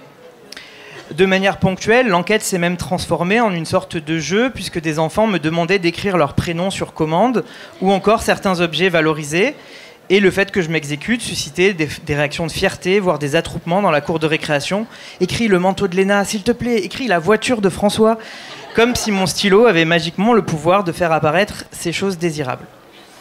On pourrait y voir une simple forme classique de biais d'enquête, mais ces situations d'effervescence autour de mon carnet présentent un intérêt à la fois méthodologique et théorique, qui a enrichi l'enquête de deux façons. Premièrement, en donnant à voir des différenciations précoces dans les centres d'intérêt des enfants, tout simplement en constatant l'intérêt inégal des filles et des garçons pour les différents types d'éléments naturels évoqués ou observés lors des sorties, qu'il s'agisse de fleurs, de bâtons ou encore de pommes de pin. De ce point de vue, l'observation auprès de 6 jeunes enfants permet d'étudier des inégalités en train de se faire. Mais elle donne aussi l'occasion de constater des différences dans la capacité des enfants à s'approprier l'enquête et à anticiper ce qui serait susceptible de m'intéresser en tant qu'observateur. Des élèves, en particulier issus des classes supérieures, ont en quelque sorte tiré leur épingle du jeu en mentionnant ostensiblement des expériences personnelles associées à la nature, comme pour mieux attirer mon attention et pour obtenir des félicitations, qui sont autant de rétributions symboliques que des enfants d'autres milieux n'ont alors pas les moyens d'obtenir. Pour conclure, j'ai toujours apprécié en tant que lecteur l'intérêt proprement pédagogique des ouvrages publiés dans la collection. Donc j'espère que mon livre pourra lui aussi, à sa manière, servir de support à l'avenir pour transmettre une certaine façon de concevoir le travail d'enquête en sociologie, attentive à l'implication ethnographique des chercheurs et des chercheuses. Ouais. Merci beaucoup. Bravo Julien Vittorès, auteur de La nature à hauteur d'enfant. Ça apparaît en août prochain. Voilà, il est 21h passé de quelques minutes. On a fini et merci beaucoup parce que c'était vraiment passionnant. Vous étiez parfait, clair, concis, brillant, à l'heure, tout va bien, c'est génial. Encore bon anniversaire à Collectif, à la collection L'Envers des Faits de la Découverte, vraiment bravo. Et à tous les livres qui viendront après. Merci aussi au Point Éphémère pour son accueil, en particulier à Julien Vaz pour l'organisation de cette soirée. Rappel, la librairie, elle est derrière. Les dédicaces, si vous voulez, les rencontres avec les auteurs et autrices, c'est derrière. C'est aussi un peu dans la salle, c'est un peu là. Voilà, c'est comme vous voulez. Merci à David Even qui est là, qui a filmé la rencontre. Et voilà, et maintenant c'est le moment de se parler et de passer du temps ensemble. Voilà, à très vite.